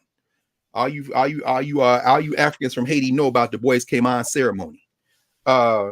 Cecile Fatima is the Vodun priestess, the mambo who gets the thing jumping. She's at the tree. You know what I'm saying? Because they're like, this is what, and it's really the festival of Ogun. So they dealing with Vodun, with the spirit tradition they put together. If you want to know about Vodun, Digimon Hansu, who is from Benin, did a nice little documentary called In Search of Vodun. You can go out and look for Digimon Hansu's piece. But anyway, so Cecile Fatima has got them going, they got the thing together, and then the priest, Duddy Bookman, gets up and makes this speech that Jake Corrales talks about in The Irritated Genie. He's saying, y'all cast down this thing. The whites have brought all this pain on us. They done all this damage to us. We do not speak with the God of the whites. We speak with our God and that liberty that lives in all our hearts. Now, what C.L.R. James would say is, yes, Bookman is in that Jacobin spirit, but that spirit is African. And that's what you understand. This isn't the God of the whites. So you can't make peace with them. You can't send no priest up in here to say, let us all come. Man, you better get out of here with that bullshit. I'm going to put Dambala on you. I'm going to put the Rara and the Petro of Vodun on you. I'm going to call the guardian of the crossroads. I'm about to send you to Papa Legba. You going to hell, whatever you believe. No, oh, shit. And give me this machete. Wait, what? But, Karen, why can't they take the machetes from the Africans? Because the machetes is what they use to cut sugar cane. So in other words, it cut sugarcane nice and it cut necks nice. So after the ceremony at Bois Cayman, which is legendary, it is considered the jump off of something that's been going on for centuries. But the tipping point, 1791, the tipping point of the Haitian Revolution. 2 years into the French Revolution, the Haitians in the countryside, the Africans is like, we know this is some bullshit. They tried to recruit the free people of color over, and then guess what? 1792, Toussaint is rising through. He's going to be a leader of this rebellion. What does he do? Toussaint realizes, yeah, they're going to renege. But he says at first, he said, you promote me, I'm French, and then he switches sides because the blacks ally with Spain. Spain don't like France. They don't like Napoleon. They're going to fight against the French. And what did the blacks realize? Since we ain't going to be French, we'll go with the Spanish because our ultimate goal is liberation. Now, why is that important? Because the leaders of the revolution, oh no, what did I do with it? I thought I had a copy of it somewhere around here. The leaders of the revolution, I have to see. I don't know what I did with it. Yes, here we go. The leaders of the revolution we think about Toussaint, who was educated.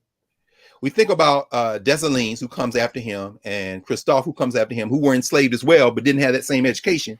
This is something John Thornton says that's very important to understand. What he says is that, let me read this. He says that what you see in Haiti is a rebellion that is really allowed to jumps off well because of those Africans who had been fighting each other in Africa or fighting for the same place. It was from the Africans who had come from Africa who best knew what to do. Let me read it. He says,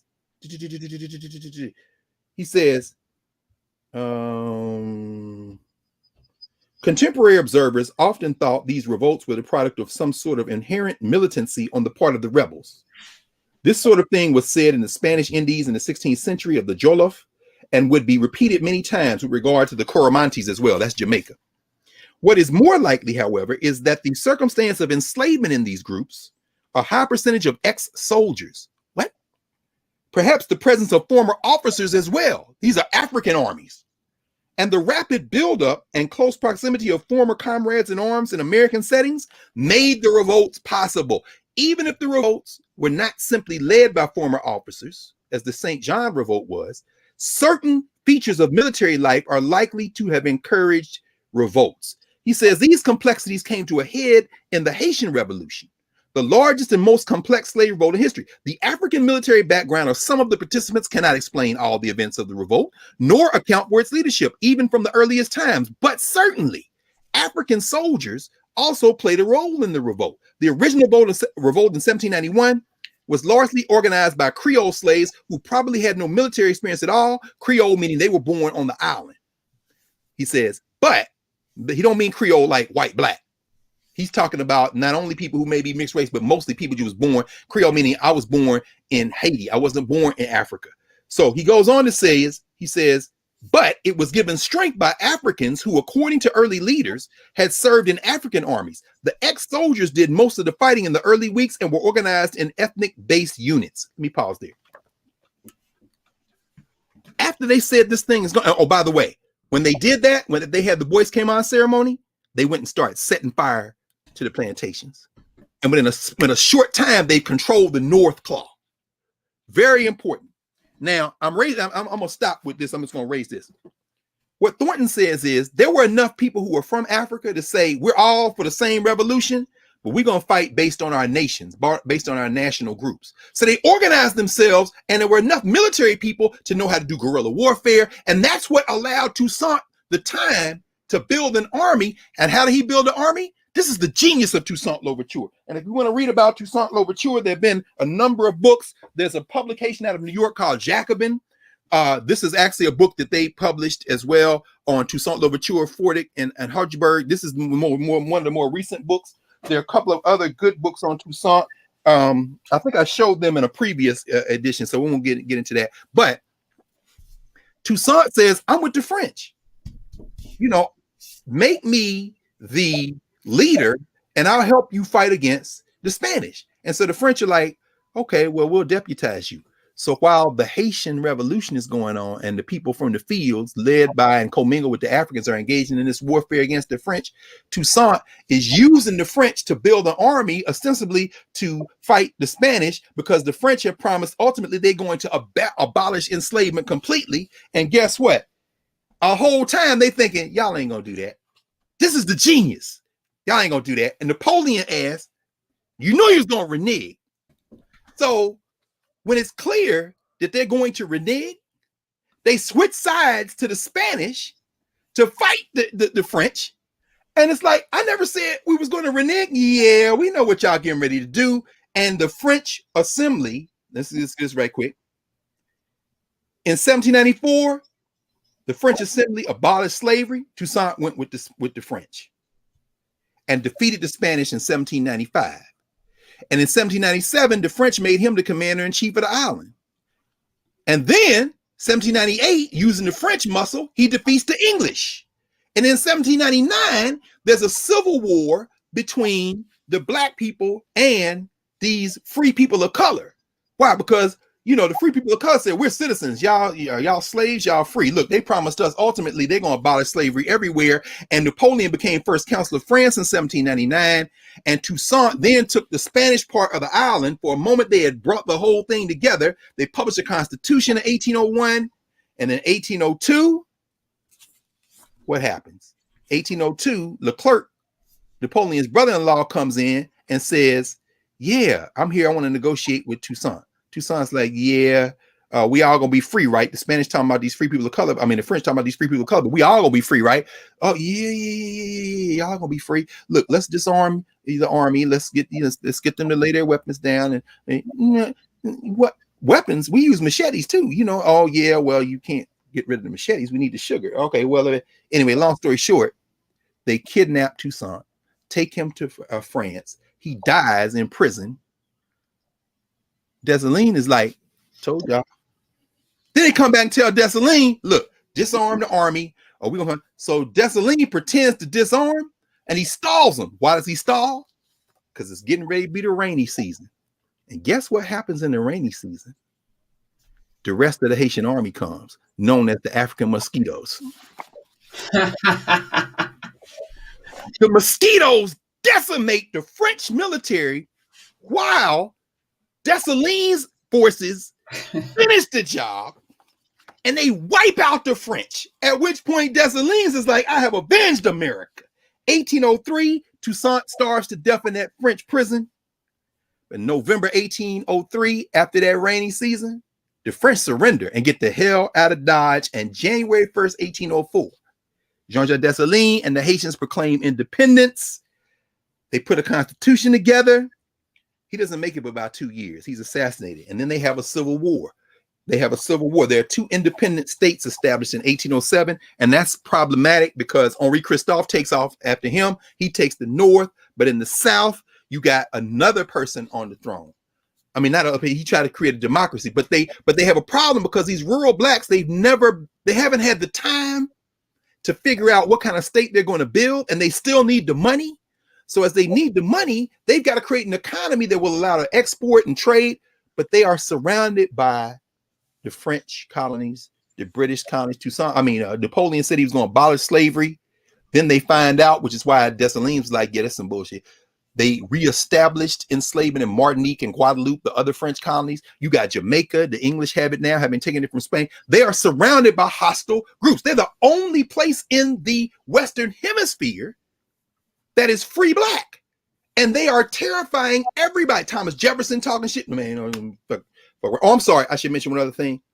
Once they win in 1804, as it looks like they're going to win, these mosquitoes taking them out, and then the military's taking them out. Napoleon gets desperate.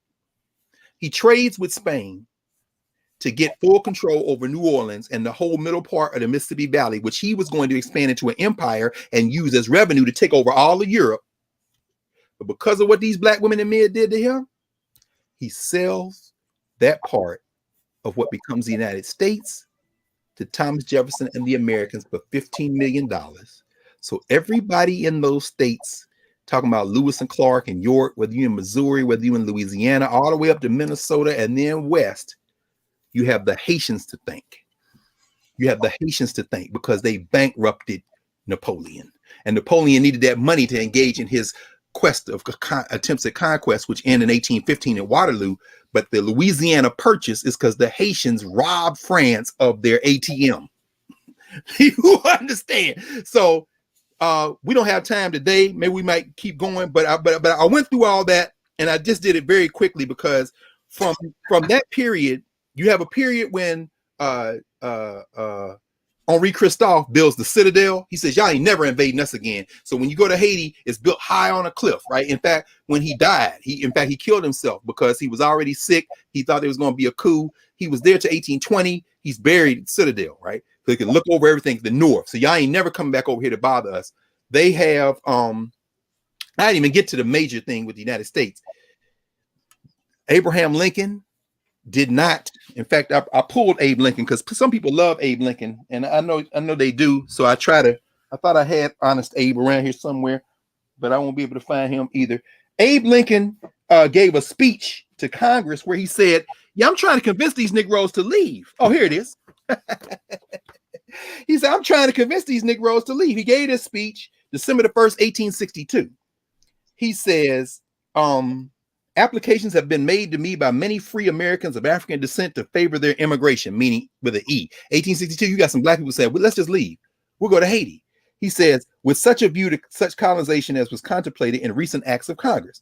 He says, I have declined to move any such colony to any state I'm not going to move it any state without first obtaining the consent of its government. So he was talking about maybe Nicaragua. He says Liberia and Haiti are as yet the only countries to which colonists of African descent from here could go with certainty of being received and adopted as citizens. And I regret to say such persons contemplating colonization do not seem so willing to migrate to those countries as to some others, nor so willing as I think their interest demands.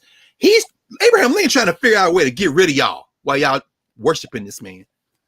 And you got, here are the two most recent books on Toussaint Louverture, Philippe Giraud, and Sadir. As I talked about him before, has a racing Black Spartacus, the epic life of Toussaint Louverture. But he's trying to get rid of y'all. But there's a whole body of scholarship on Black people in the United States looking at Haiti for inspiration and saying maybe we should go. This is Brandon Bird's most recent book, The Black Republic, African Americans and the Fate of Haiti. Here's a good edited piece with historical documents by my friend Maurice Jackson, who is at Georgetown, and Jacqueline Bacon, called African Americans and the Haitian Revolution: Selected Essays and Historical Documents. And there are some other books, but I won't go any further on that. Briefest. Go ahead. Yeah, 60 seconds to wrap this up, because we haven't even got to the 20th century. Long story short, after they reunify Haiti under Boyer, you got Pétion, Boyer. There's a whole storyline about trying to help Latin America emancipate itself.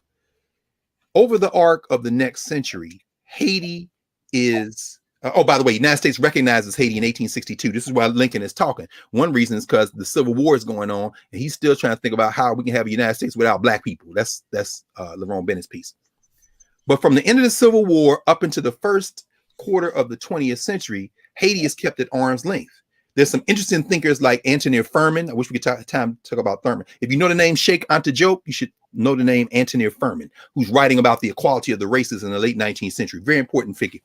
1915, the United States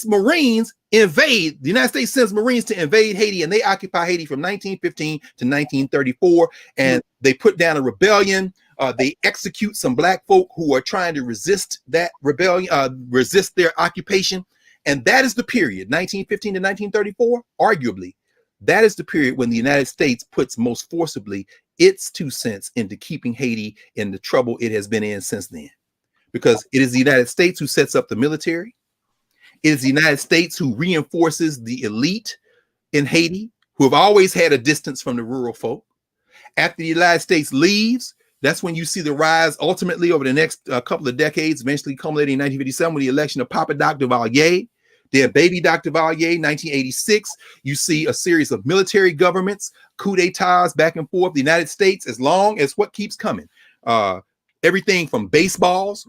So when baseball season coming up, I'm a baseball fan. When you see them baseballs being tossed around, look at where they're made and stitched. Dominican Republic, Haiti, all these cheap materials coming out, raw goods, because at the core of the United States foreign policy is neoliberalism. Neoliberalism means what? Heavy on foreign investment, heavy on controlling the masses to work for low wages, all that stuff. So when Aristide shows up in 1991, they can't stop him because he's democratically elected, the first democratically elected person in Haiti, the first one. He's quickly destabilized because he makes a call. Well, this comes a little bit later, but he's saying we're going to redistribute this wealth. We're going to try to get some land ownership to these people in the rural areas. We're going to get these people out the military. I want all you tax evaders to start paying your taxes. Shit, them people like, what the hell? So they have a coup d'etat with him in a matter of months. Bill Clinton comes in, gets him reinstated. Why? Because the people are furious and Haiti is ungovernable, and that's bad for business. So the neoliberal Clinton comes in, they bring him back, Aristide, for a short period, but then he's gotten rid of again. Because when they bring him back, he's still trying to be who he wants to be. But it's important to understand that a third time, 2004, which is what Randall Robinson is talking about, they get rid of him. He's doing things like on the 200th anniversary of the Haitian Revolution. He's like, you know, that money we paid France. By the way, France made Haiti pay restitution. The only time in the history of the modern world that a country who won was the country that lost. They pay it though. Can we talk about that next week? Because yeah. Oh yeah, you know, in fact, let's get to modern Haiti next week. Yeah, that was the bane that they even paid the repair because they had a gun to their head. In other words, you're by yourself. You don't even have the whole island. This is what Gerald Horne wrote in this book, Confronting Black Jacobins, the United States, the Haitian Revolution, and the Origins of the Dominican Republic. One of the keys, going back to what you said at the beginning, Karen, is you got to keep these people separated. You can't let them succeed. For a brief moment, they had liberated the whole island. Imagine if the whole, oh, hell no. The Spanish get defeated in Haiti, but they're able to hang on to the Dominican Republic. Once Haiti is isolated like that, you scare the hell out of everybody else. And the Europeans form like Voltron. They had to pay, they felt, because if they didn't, there would be no trade relations. Who are they going to trade with? These colonies? They can't trade with the colonies. We're going to trade with the French. Well, if you're going to trade with us, you're going to pay us. What? All right, shit. All right. They didn't pay the debt until the 20th century. But if you don't pay them, you just eat that sugar. Meanwhile, as Natalie writes, they're trying to build a state. But these people in the countryside, these African people who are Haitians, they don't even own the land. And you got a tiny elite that's being nurtured by these other people who are keeping them. And these people are also greedy. It's not a mess. It's an attempt to build something unlike the United States, a legitimate society where you can have some sense of equality that is not based on race, but that is grounded in an African sensibility. And to this day, that has not existed in world history. And the ones that are based on whiteness are getting ready to crumble in the face of the demographics like the United States. I mean, you talked about Ghana and the Swiss, Zimbabwe, Jamaica, Barbados, Bahamas. Yes. All of that. So there's now trade partners and people that have autonomy. And I think, next week. We hope. Somebody asked us, Karen, about China. This is Howard French, New York Times, China's second continent, how 1 million immigrants are building a new empire in Africa. What they're trying to pull in Ghana, what the AU is trying to do. Yes, but just like you said, the example of Haiti shows us, y'all ain't walking away. And I am telling you, I'm not going. So in other words, if you're going to beat neoliberalism, you've got to figure out a way to do it in a way like the Haitians did. By the time they figure out what you're doing, as the Eagles say, you already gone. Because when they brought Aristide back, when Clinton brought Aristide back, guess what they forced him to do? Take that IMF money. See, in other words, so we're not quite independent yet. And I don't know how we get there. It may take another series of revolutions. We're going to keep talking about it. Somebody out there got an answer. I know it. Are you ready for some questions? I am. I'm sorry. We went a long time today. Listen, this is part of the scholarship. It's filling in the blanks, and you're thorough. Oh, no. This is not 240 characters or less. You are an actual educator. That's what it's like. That's what this is introducing topics. People, y'all get the narrative, because now we can see everything I showed you. That's just a glimpse. We didn't get through the chronology, and I needed to tie some other things together. Yeah, let's get to the question and answer and discussion rather, because all this stuff is just the beginning point. It's not a part. Yeah. All right, I'm gonna add you, Edward, from Greenville. Let's make sure that the audio's good. He's in Georgia, Gwinnett County, but he's in Greenville. Yeah. Hey, brother Edward. Hey, glad to finally meet you all. I've been watching for a long time. I got introduced to both of you all through Roland Martin, watching his show. Oh, Roland, my brother Roland. you in Georgia, Mississippi? You from? Well, I'm from Greenville, Mississippi, but I'm living in Georgia, right outside of Atlanta in Gwinnett County. Okay, I see you with the Southern Mississippi Eagles. Man. Hey, Mississippi is one of them states we got to flip. That's they next. Absolutely. They definitely got the demographics. The demographics is there for it to be done more so there than it is in Georgia. I agree with you, brother. We should have been running Mississippi. Greenville, that's the hometown, I believe, of one of my great jegnas, the great Barbara Curry Merle, who was Miss Tennessee State back in the day, and then the vice president for student affairs at Tennessee State. But she's Greenville sister. So yeah, right there where all the casinos at. That's what we known for. People go there. Wait, are they Native Americans? Huh? Are they Native American run? No. It's predominantly just like most of the Delta. It's predominantly black. The casinos. I think mostly white people. Yeah, but it's interesting because Native Americans who have control over casino market, and somewhere you look at the Indian Gaming Act and stuff, some of them say, you know what, we're gonna get our reparations one nickel slot at a time. Oh, wait a minute. Yeah, the casino. That's where Bobby Blue Bland be performing. He used to perform Yeah, the Blues Festival. Yeah. Yes, Blue Bland, baby. Anyway, I'm sorry, man. We could be talking about That's my man. I pity the fool. Yeah, I watched the show last week. You Yes, did sir. good. He falls in love with you, brother. Anyway, so what's going on, Albert? Real quick question. So I'm first vice president of the NAACP chapter here in Gwinnett, the Gwinnett NAACPs, and I also run the political action committee. And so one of the things that the NAACP led by your homie. Oh yeah. He's Derek from Johnson from Mississippi. Yeah, my man. Yes, sir. We'll go ahead. But yeah. So what I'm trying to get everybody focused on. Well, this year we focus on local elections, but next year I kind of want to have the chapter, and really want to probably whenever we have a state conference at some point, because we haven't had one this year yet, get kind of the other chapters focused on these state legislators, because now we're hearing from the community. And I think Karen spoke about this too, so she can maybe jump in and answer too as well. But try to get our people, Black people, focused on flipping these state legislators, because now everybody's hitting us like, how do these people get elected? How can they do this? Were they on the ballot? And one thing people don't know here in Georgia is every 2 years, our state legislators, both House and Senate seats are up, every single one. So every 2 years, you have an opportunity to choose a whole new group of representatives to represent you. Yes, sir. And so I'm saying, is that something you think all sort of local civil rights chapters that's focused on sort of the political side need to be focused on across the country, seeing that, we're facing all these wave of voter suppression laws? Because now I was happy to see us, our work getting done, because here in Gwinnett, we flipped every seat in Gwinnett County. We helped flip blue. As far as the organizing, getting people to vote, all those seats were flipped. Here, it didn't happen. On behalf of all of us, yes. On behalf of all of us who will get that little piece of stimulus check, which we want more, but we'll get it. Right. On behalf of all of us, all those children who will get food, who will get health care extension, everyone who has their unemployment benefits extended, those folks who won't get evicted because of the covering for unemployment. And this is for everyone who doesn't think that it matters. And I want you, hopefully you say something about this, Edward. I want to thank you, brother, because every last person y'all turned out is what allowed Warnock to get to the Senate, allow Ossoff to get to the Senate, to get it close enough to do a budget reconciliation. If y'all don't think that it matters, we're not talking about heroes. This ain't no damn movie. Ain't no good guy. John Henry Clark, you saying some stories, it ain't no good guys. But because of what y'all did,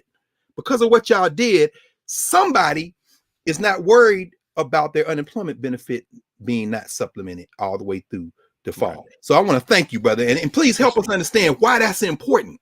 Why we don't have to, we don't get to the promised land in one step, but go ahead. No, absolutely. I mean, it's like you said, it's pretty much, voting is just a tool. That's all. Real work is what you do between, each election. And so what we're trying to do now is, at least what I'm trying to prep to do and kind of do it during the local election, is not only get people out to vote, get people registered, but also get candidates trained to run.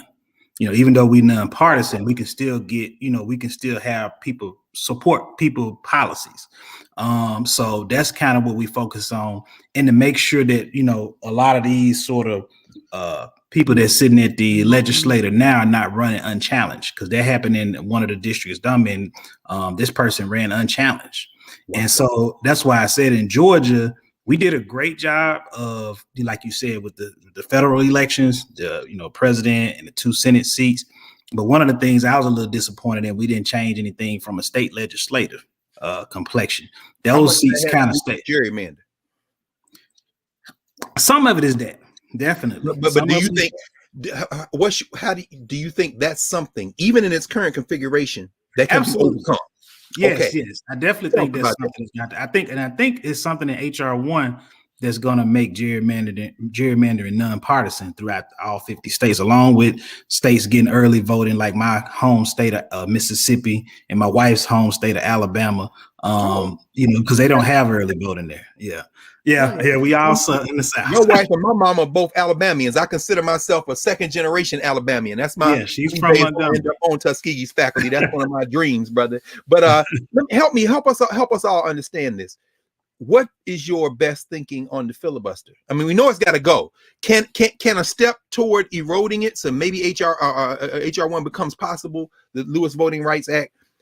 Could a step be moving toward making people have to be present in the chamber to speak, or do they just need to straight go nuclear and blow it up? What you think? What I think they can take that as a first step, and if that doesn't work, then just absolutely get rid of it. Because at the end of the day, I think we see one side, they don't have, it's like I said at a meeting that they had me in with somebody with the Gwinnett County Board of Elections here.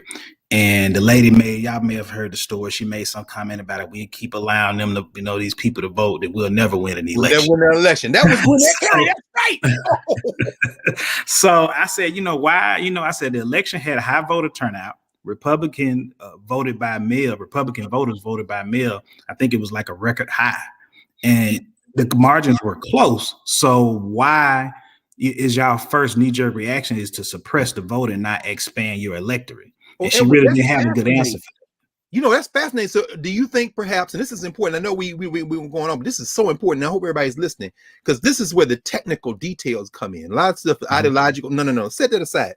Do you think that they may be overplaying their hand?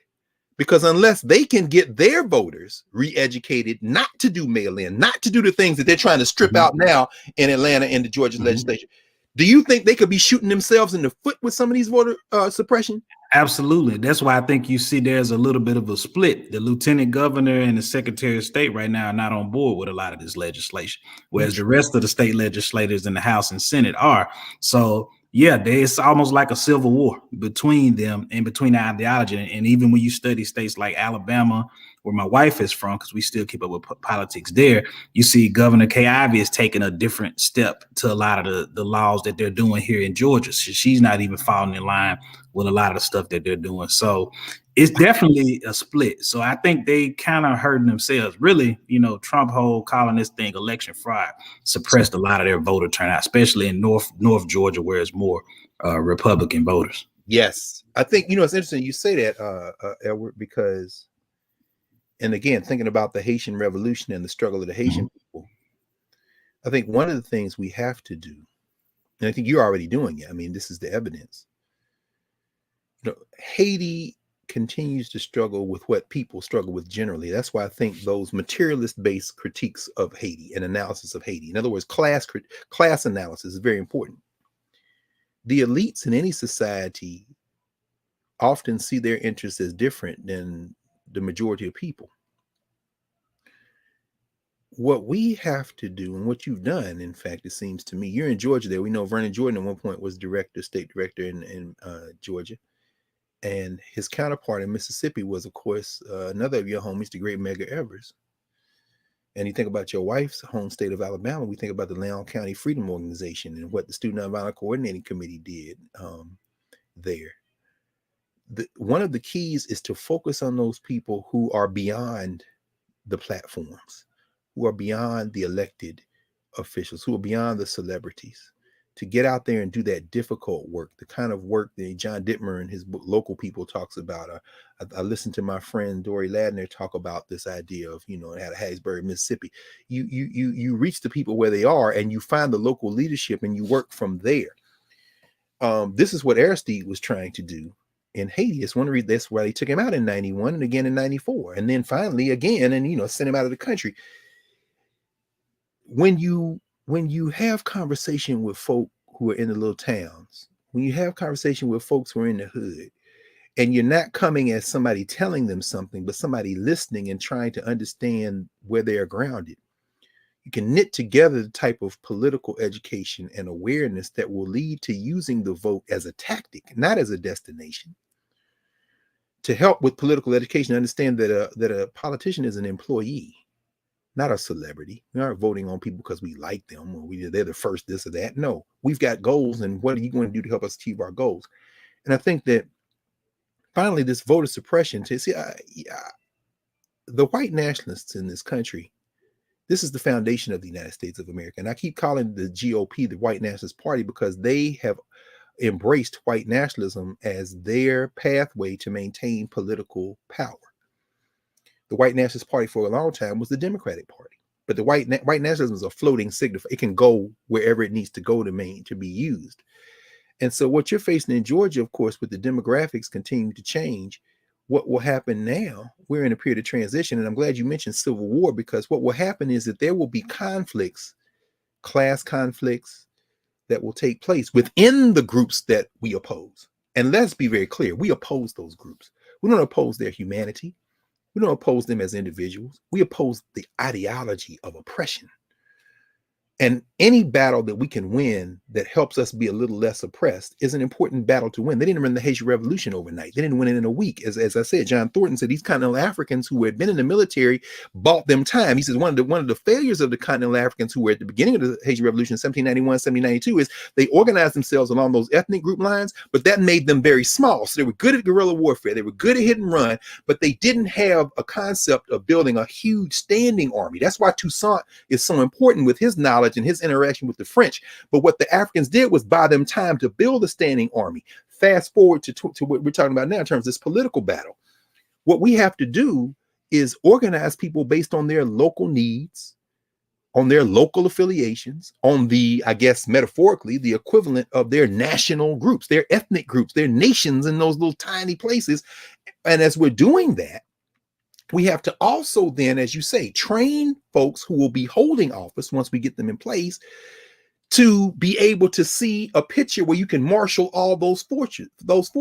So what would a Toussaint Louverture look like in electoral politics? Maybe it looks like a Cori Bush. Maybe it looks like a Raphael Warnock. Maybe it looks like on the state level and in the state legislatures, young people, old people, whoever you get who can see beyond this little town and this little town to flip this district in part by peeling off a few of those whites. Remember Toussaint, then Dessalines, they are parrying back and forth with cats like de Klerk. You know, they're parrying back and forth with the Spanish. In other words, they're going to be non-blacks, non-browns. They're going to be white people that you recruit into this coalition. Ossoff is an example of that. Now, does that mean ultimately you're trying to, in America, we're trying to build, America's crazy. You can't build, no, everybody calm down. I'm trying to make sure my grandmother's water isn't cut off. I'm trying to make sure I can secure a loan from a bank and have a job at a wage that I can pay the loan back until I can get some property. And then the next stage is to free myself from debt completely. A revolution isn't won in one battle. By the time you get to Vertières in the Haitian Revolution, at the end of the Haitian Revolution, when they win that final battle where they keep plowing Africans in and the French are like, damn, they won't die. Every time you shoot a column of them, the next one comes out harder than before. But it took them from 1791 to 1803 to get to that final battle of the war.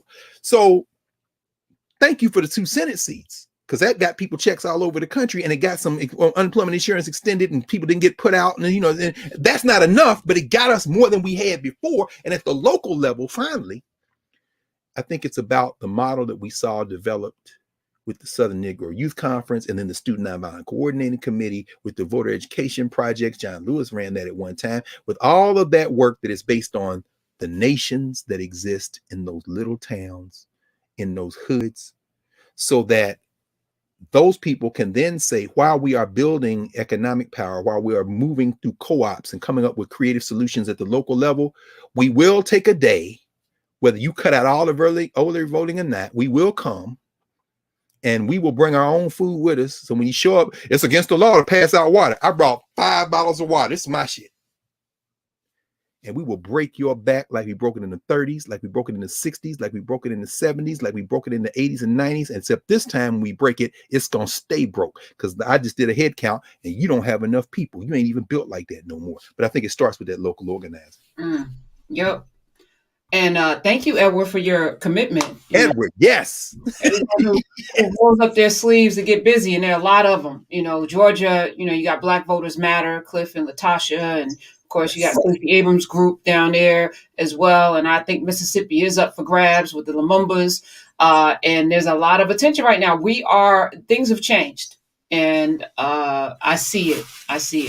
Let's bring in, and great answer. Let's bring in Gardis from Chicago.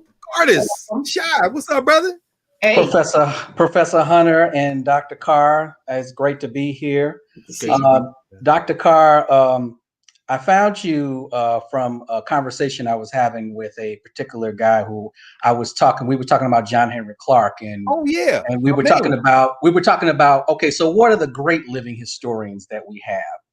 And your name came up along with actually Dr. Gerald Horn, which you mentioned. Oh, Horn is my name. But what was so interesting is I met you at a Jacob Carruthers conference, I think in 2015, I think. The Jake conference, yes, at the center. Yes. And you know a friend that I've known, a friend of mine that I've known for a long time. She was your TSU classmate in Deborah Hurd. Oh, man, look, Deborah Hurd, and for those of you don't know, Gard, wait, where you from, Gard? You from Chicago? Chicago, yeah, Chicago. So would y'all meet at USC, or y'all talk together? Y'all work together? No, Deborah used to work with my wife in a tutoring center in Chicago. Yes. So she actually knew her first, and then I met her, and then we started talking, and our interest was. Hey man, you know what's funny, man, and it's so funny you say that, Gard. So no, we had this other conversation as we talking. First of all, the Jacob Carruthers Conference, for y'all don't know, every February around his birthday, the Center for Inner City Studies, as we saw each other, has the Jacob Carruthers Conference, the Kemetic Institute, Yvonne Jones, all the people in the Kemetic Institute, I think, of course, of Ife Carruthers, Jacob Carruthers' widow, very important. Where we talk about these ideas, and so a lot of other stuff. But Deb, man. That's funny. I tell Nick all the time, and I could watch Drumline consecutively just on loop. Why? Because those minutes in the band room, Deborah Hurd was one of the first, and by one of the first, I mean one of like the first 3 or 4 people I met when I was 18 years old at Tennessee State. She played clarinet coming out of Chattanooga, and I was a baritone horn player. I like trumpet, but when I seen them Negroes blowing them trumpets, and I played the trumpet, I still got a trumpet in there, but I switched to baritone. I know I couldn't hit them high register notes and sustain them that way.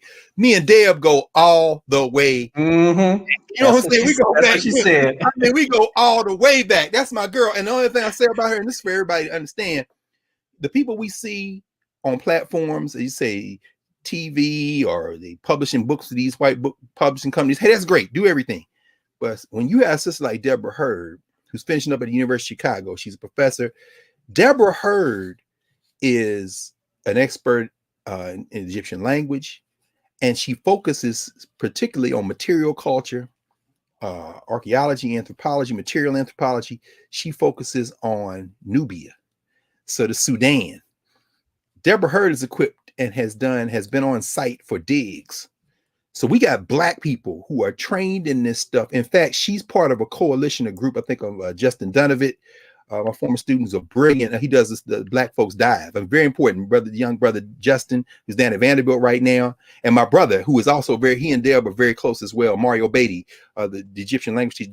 They have come together with a few other people, Solange Ashby and some others, who's also a very important person dealing with Black women, dealing with the Sudan, dealing with Nubia, basically. I mean, they put together something called the William Leo Hansberry Society, where they are putting together these Black folk who do ancient studies, and they are some of the most brilliant. And of course, Chicago, and the Hansberry name very famous because Raising the Sun is based there. But William Leo Hansberry's brother's daughter was Lorraine Hansberry, who wrote A Raisin in the Sun, and they challenged, I think it was Hansberry versus Lee. I'd have to go back and look at my case books. Who that was one of the housing ordinances. They broke the restrictive covenant there in Chicago. But all of that's the Chicago story. And when you say Deborah Hurd, man, that's me and Deb we ride from back in the day. So anyway, yeah, man, I ain't mean to go through all that. Gardens, what you doing in the city though, man? What kind of work do you do, brother? Okay, well, also one more thing. Deborah gave my youngest daughter her middle name Imani, so that's something special to us. Yes. Oh, was she still in the womb, or? Oh yeah, when she was still in the womb, because her and my wife was working at the same place during that time, and she gave my wife the middle name. Yeah, so we have a special place in our heart for Deborah. She is our girl. Yeah, you know what? This is as you know, one of the most beautiful spirits you would never know as Notorious B.I.G. say, bad boys, bad girls too. Removing silence and violence. Deb is one of them people. So anyway, I know, Professor Hunter, I'm sorry, we got into other thing. First, what you thinking about, brother? Well, all right. So I am currently an amateur historian on Haitian history, and I love that you and Deborah brought this up. You pointed out one book about confronting Black Jacobins by Gerald Horne. I remember I read that book as soon as it was published. Yes. You know, one of the most important things about books is always the footnotes. I always look at the footnotes, and I started looking at some of his footnotes, and he had some footnotes from particular historians during that time, particularly Thomas Madu, Bayer Brun Ardun. And I went to research and tried to check it out, and I found some documents about the history of Haiti from Thomas Madu, but they were in French. But with the magic of modern technology, I'm able to translate that. So I was actually going through those documents. What did you find? Thomas Madu has like 5 volumes of Haitian history. They're all in French. That's what the stuff is. That's what the stuff really is in the French. No question. Exactly. So it basically deals with from 1791 all the way up to like 1870. And this is where Gerald Horne, his book covers all of that stuff. That's right. And I always thought that was probably the most important reason why Haiti is the way it is now. No question. We understand the revolution and everything, but I always was interested in what was the governments like after the revolution. And it was basically a lot of things going on. And you and Professor Hunter talked about the indemnity that the Haitians had to pay to the French. And I read about that in that document because the president at that time was Jean-Pierre Boyer, who paid that indemnity because Charles X, they had just got rid of Napoleon Bonaparte, and Charles X was there. Right. But he also written in his book that there were warships that were about to attack Haiti. Oh no! He got scared and decided we're going to pay the indemnity. No question. But Boyer, as you know, Boyer had to basically reunite the country because Pétion was in the south, right, and Christophe was in the north. Once Christophe is dead, somebody got to bring them together. Yeah, so he conquered the Dominican Republic side, and he and Toussaint were the only leaders who had the whole island of Hispaniola to themselves. Now, here was the thing. So I was trying to look for some Black Haitian historians that were a little bit closer, and I couldn't find many, but I did find one called Horace Paulus Sanin. He wrote something called The Historical Essay on the 1843 Revolution. That's in French as well. And he wrote it because he was living during the time of the military occupation, the marine occupation of Haiti in it was 1934, because he wanted to get a more understanding of how this history ties into what was going on during that time. Yes. And so what he did was he pinpointed that in that 1843 revolution, you were talking about the rural people. They revolted against President Boyer because Boyer was the longest serving president of Haiti still to this day, 22 years. That's right. And so what they did along with a lot of other countries, when we're talking about the French, we're talking about US, we're talking about Britain, they all took advantage of the divides that the Haitian society was going through in regards to colorism, in regards to class, in regards to how foreign affairs had to be handled. Yes. And then during that time too, the Spanish was basically feeding a lot of weaponry and a lot of stuff to the Dominican Republic. Yes. And then the year after that, you had the Dominican War of Independence, which unfortunately the Haitians lost because their governments was so in disarray. Yes. And then they got rid of Boyer. But then after Boyer, a lot of the leadership had turned over like 1 or 2 years. Some of them didn't even last, for more than a year. So, unbelievable, man. Yeah. It's just so like Sanin, yes.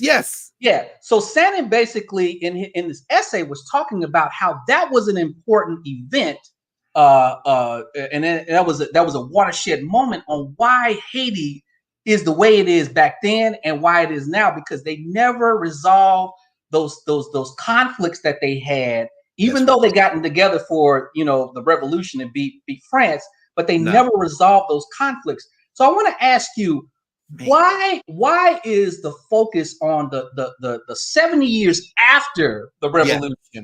Why is that not important? Why is Gerald Horne the only book I can find that goes into detail with all of that history of why these Haitian governments had failed?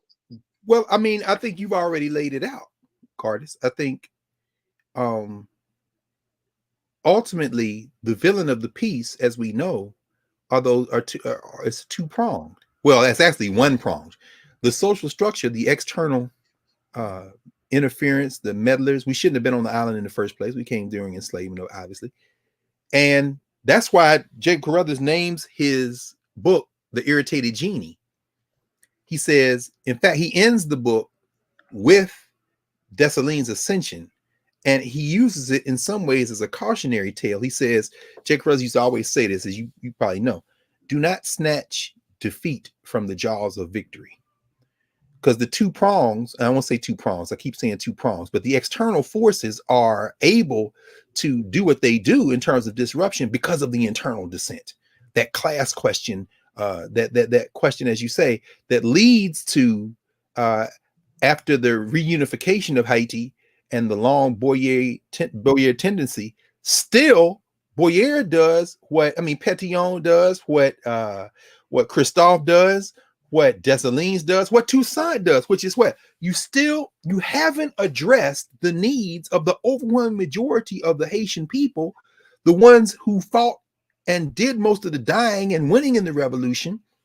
This is the rural group. And that's why that's why Aristide's presidency was so full of hope at the beginning, but they immediately have to move against him. Those rural people, which is one of the points that Jean Fauchard is making in the Haitian Maroons, and that Carr James, by the way, continues to make not only in Black Jacobins, but in all his work, because he's drawing contemporary parallels, that inability to address the needs of and bring into and widen the scope of governance to include the least of these lies at the heart of the weakness of the attempt to build these societies that remain unexecuted, not unimagined, because some of the best writing, and as you know, I mean, again, I think about Antonin Furman.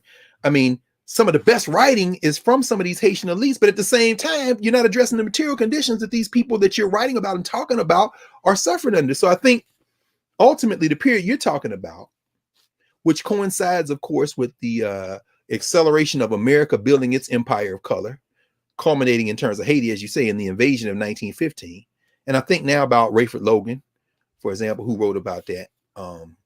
But I would be very interested in reading the piece that you suggested, man. You put your email in the chat, because I need to read that, Gardis, because that's again one of the things that Natalie Pierre is writing about. And I think that there are a lot of people, in fact, this decolonial history that Jean Cashmere is writing about is very interesting, because he's raising a lot of those issues as well. You're going to have that internal tension in Haiti, as like as anywhere else, as long as you're not addressing the conditions of the majority of the people. And I'm not saying the masses as if there's this one political consciousness among those folk.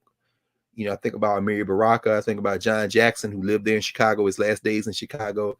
In fact, I remember one time Jake Carruthers told me a story. He said Kwame Ture was on a panel with John Jackson, and Brother Kwame, our brother, he kept saying, the mass of the people, we got to organize the mass of the people, the mass of people. He said John Jackson pretended to go to sleep. And then it came time, Professor Jackson, what's your response? He looked up and said, the masses is asses. In other words, now that's an overly harsh, but the idea that just because somebody is deprived materially, that they have some kind of political consciousness that you can tap to. No, they're no different than anybody else. That's the hard kind of organizational work that we just heard a minute ago. And so, Garth, I think that period finally in Haitian history, from the 1840s through the beginning of the 19th century, I think it reminds us that building a society isn't just about what you oppose. Because it seems to me that's when you see the Haitians make the most progress, whether it be opposition to the U.S. occupation, this kind of thing. Building a society requires you to do the hard work of person to person, step by step, inch by inch, organizing, building, and investing in people's common humanity, which is why I think Aristide's early days, before he was a politician who had to be coaxed into running, for the presidency, I think that's where you see, I hesitate to say for the first time, because anytime you say for the first time, somebody reveals that, no, this isn't the first time, but maybe to that scale in terms of Haiti, the first time there is something being grounded in, this is what we are for, in addition to what we are against. But again, I really want to read. Oh, there it is right there. Thank you, brother. Because I want to read. Did you translated it yourself, Gardner? I'm almost done translating it, because it's a lot of pages. And so, when you're getting text from a PDF, and these PDFs are like pictures, and you got to format them a certain way in order to translate them. I'm almost done, but I will send you the French. I will send you the French one, and okay. I'll send you the ones I have from English right now. Okay, because I can always dig in my dictionary here. So it's not in Creole. I mean, well, it wouldn't be in Creole because the Haitian elite not gonna be caught dead. But coming from Chicago, where of course we know the brother arriving at the mouth of the Chicago River in 1779, the great Jean-Baptiste du Sable, Haitian. And one more thing, can I say this? I went to Haiti in 2017. Oh wow, yes. I visited Haiti in 2017. And when you're on the ground level in a country where, you hear about all this stuff and you start to see all of the effects of what the Clinton administration has done to this country. Boy. Do you know that 90% of Haitian rice is imported? This is a country that's supposed to grow rice. Come on, brother. And thank you, Clinton administration, for making that deal of importing rice. Do you know what the largest export in Haiti is? Is T-shirts. And they import the cotton. Yes. In other words, they don't even grow the cotton on the island. I heard the South Koreans are down there. Yeah, and shout out to Bill Clinton. All y'all love Bill Clinton. Understand when he was in office, he put that gangster thing in. And as soon as he got out, they made him the UN Special Envoy. I think that was in 1995. And then he comes back with the Clinton Global Initiative. And what are they doing? Privatizing natural resources, exorbitant external debt, so-called free trade agreements that are asymmetrical, outsourcing labor, and open markets for capital. So what you just said, Burtis, is so important. That's your friend Bill Clinton. Clinton Global Initiative. I appreciate you. Thank you, Gardis, and that's why we have to have these conversations. Yes. So we know. Yes. Let me thank everybody that asked the question. Let me thank everybody in the chat, everybody in class today. Give us the like button for the YouTube thing, because we're going to keep doing this live in class, live on Saturdays and YouTube. But then head over to Narrative. I was just getting a message from Uraeus. Not every video is annotated yet, because that takes work. There's 7 hours of hard labor to annotate each and every video.